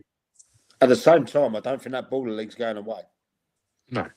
No, it probably won't. But like I say, the problem he's opened up probably is a lot of clubs will say, "No, sorry, it's during the football season. You either contract to us or you go and play that." If they move it out just slightly into May, you wouldn't have half of this. No one would be batting an eyelid, and probably you probably have even more eyeballs on it, because, you know, there isn't anything else to watch, and you've got that going on. You go and have a look at it, because the first season, if I remember rightly, was back end of the season, wasn't it? I can't remember. I don't. Yeah, it was, because I was watching it up in. We were watching week 2, I think it was, up in Blackpool after we played Fylde on the Bank Holiday Monday. So I think, but because they're truncating it in, I think there's going to be a point where players have to make a choice between what they want to do. Do you want to be part of a 9-month club? And for those players a bit lower down, I understand it a lot more because of the exposure and everything else it gives them in front of the public eye. But when you start getting up to National League level, that should be where you're aiming at. If you want to be a professional footballer or make the most of your talent, rather than just doing it for 9 weeks of the season. What are you doing for the rest of the time? I get what you're saying, but sometimes dollar bills speak a lot more. You know? Oh yeah, absolutely. I mean, like I've said, I've got no issue with them that. But that if by aligning himself over that 9 weeks with that group of people, or that the team that work with that group of people, you know, they're commercially, it could be a lot more beneficial for him than what's he doing sitting on the bench at the moment. But this guy wasn't actually even playing. This is why terminate my contract. My contract would have taken none of this. We wouldn't be sitting here talking about it now. Simple as that. But he's chosen to try and do both, and obviously, it's, you know, there's an issue with it. I know. Last year when Michael Hector signed for Dagenham on the Friday, played against Barnet on the Saturday, and then he was in the draw for the Border League on a Monday. No one knew anything about it. Dagenham were in a relegation battle, and their fans were like, "What's going on? Why have we signed?" The club's got to do the due diligence on the player. Do you know what I mean? Oh, players will be as sneaky as they want to be. They ain't going to reveal everything like that. Yeah, you know. Yeah, but they can't hide it. They can't hide it. Well, why? Not until the Monday. No, not until the draw bit. This is it. No one knew he was going in for it. But again, you looked at it and gone, "Hang on, do you want to be a professional footballer in the National League or this?" You know, and that's what it opens up. And I'm saying this, and I'm not actually a fan of it. You know, I thought it would be more. Why are you not a fan of it? What's wrong with you? I'm too busy a man, mate. Because I'll tell you why. I used to love Masters football. That's Masters. That's the proper. And I thought that was really a bit more like it was based on. But then you got this, like, save it a couple of times, you get a corner here, or score from the halfway line. It's a bit Americanized in there, but it's a different product. You know? Yeah. So it shouldn't be compared to non-league at all. But look, at the end of the day, I see why the club are pissed off. I see why the fans are pissed off. I see why the purists are pissed off. And I just see him going, "Well, do you know what? I went into business for myself, and I wanted to earn a few quid, and I'll see where it takes him. Makes his own choices. If he's not even getting in the squad, can you blame him?" I think the uproar doesn't come from the player doing what he's doing. I think it comes from I was going to call him JJ and KSI's statement that he released the other day. And I think if he doesn't release that statement, it just kind of goes away a little bit. If he doesn't release the statement, it goes away. They don't want it to go. Because because it's news. It's news to the casuals, a market that they want watching the Baller League. I like it. They're marketing geniuses. They really are. Good or bad, what it is, you know, they played it well. Yeah, we'll see how it unfolds over the next few weeks. I'm sure it ain't going to be the end of it either, is it? As it goes, right? We know where we're all going on Saturday. Where are we going next Tuesday? If anyone's got anything in the books, I believe I'm going to Infinity coming up soon. They're not playing Tuesday. I'll have to go and check the old Del Boy file of facts. I just said they're not playing until the Easter weekend and Easter Saturday, I think. So right, but that's what I'm going. Yeah, obviously, I'm not going to any game. Ironically, on non-league day on Saturday, and it just turned out it was my birthday. How old do you reckon I am, Trev? I'm looking young today. Right, 47, 43. I'll have to run a model. 44. 44. No, I know you're saying. You'll have to do it. Chris, your model's going to have to be before the live stream of last weekend to now and see what the model comes up with. And then if it comes up Ryland, you know it's working. The old Greys are gone though, aren't they, mate? They're gone there. Yeah. A bit of emotion will do that. I was going to say, next time, though, when it all grows out, it comes back even worse. Trust me. My missus is a hairdresser, I know. I did think it was one of those wash-in ones, wash-out ones, but I'll tell you what. If you want to see a side-by-side comparison of Mike and Rylan, go to our Instagram. I'll post it in about 5 minutes' time. To be fair, that is why I've shaved the beard down to a 2. Because just for me. It was black, the beard, wasn't it? Like, you know, Blackbeard the pirate. Do you know what I mean? And it did look a bit like, yeah. I was just trying to see if I could set my picture here to be in the picture of you and Ryland, but I don't think I can. I'm on my phone, so. Mike, given goings on in the Middle East, Mike, I was about to come round your house and raid your bath and then just sell it for $100 a barrel. Please don't say that, mate. Right, one of my regions is the Middle East in the sales, and that's not really helping me. Guys, we're doing Billingshurst next Tuesday. Oh, 3 weeks in a row? Well, I saw Jimbo Monday, so I said I'd see him Billingshurst on a Tuesday. Maybe then, yeah. We'll see. If you're not, I'm going anyway. Not like commitment. That's him. I won't commit to any game. I don't even know where I'm going Saturday yet.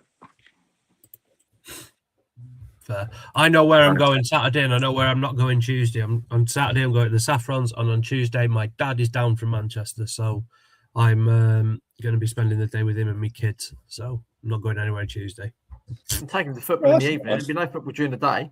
I don't know where the football is in the Tuesday because I think I'm probably going to be going for a curry with my dad. You can't go Uckfield because they're away at Godalming.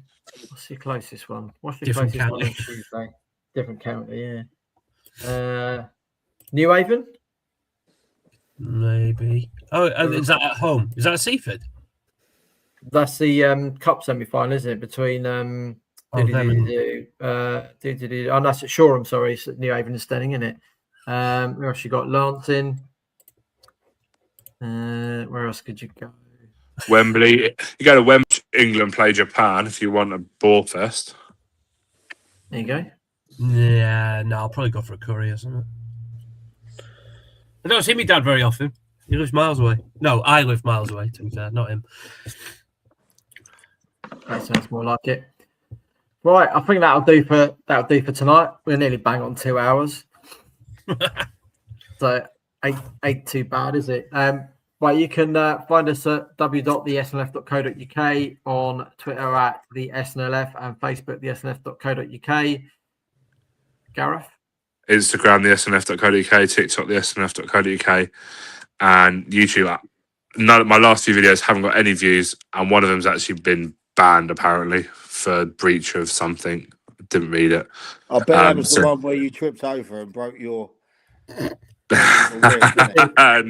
That's it was one. Banned, that one, is it? It was one from last year that initially had done really well. Like it was one of the first videos I uploaded, and apparently it's copyrighted.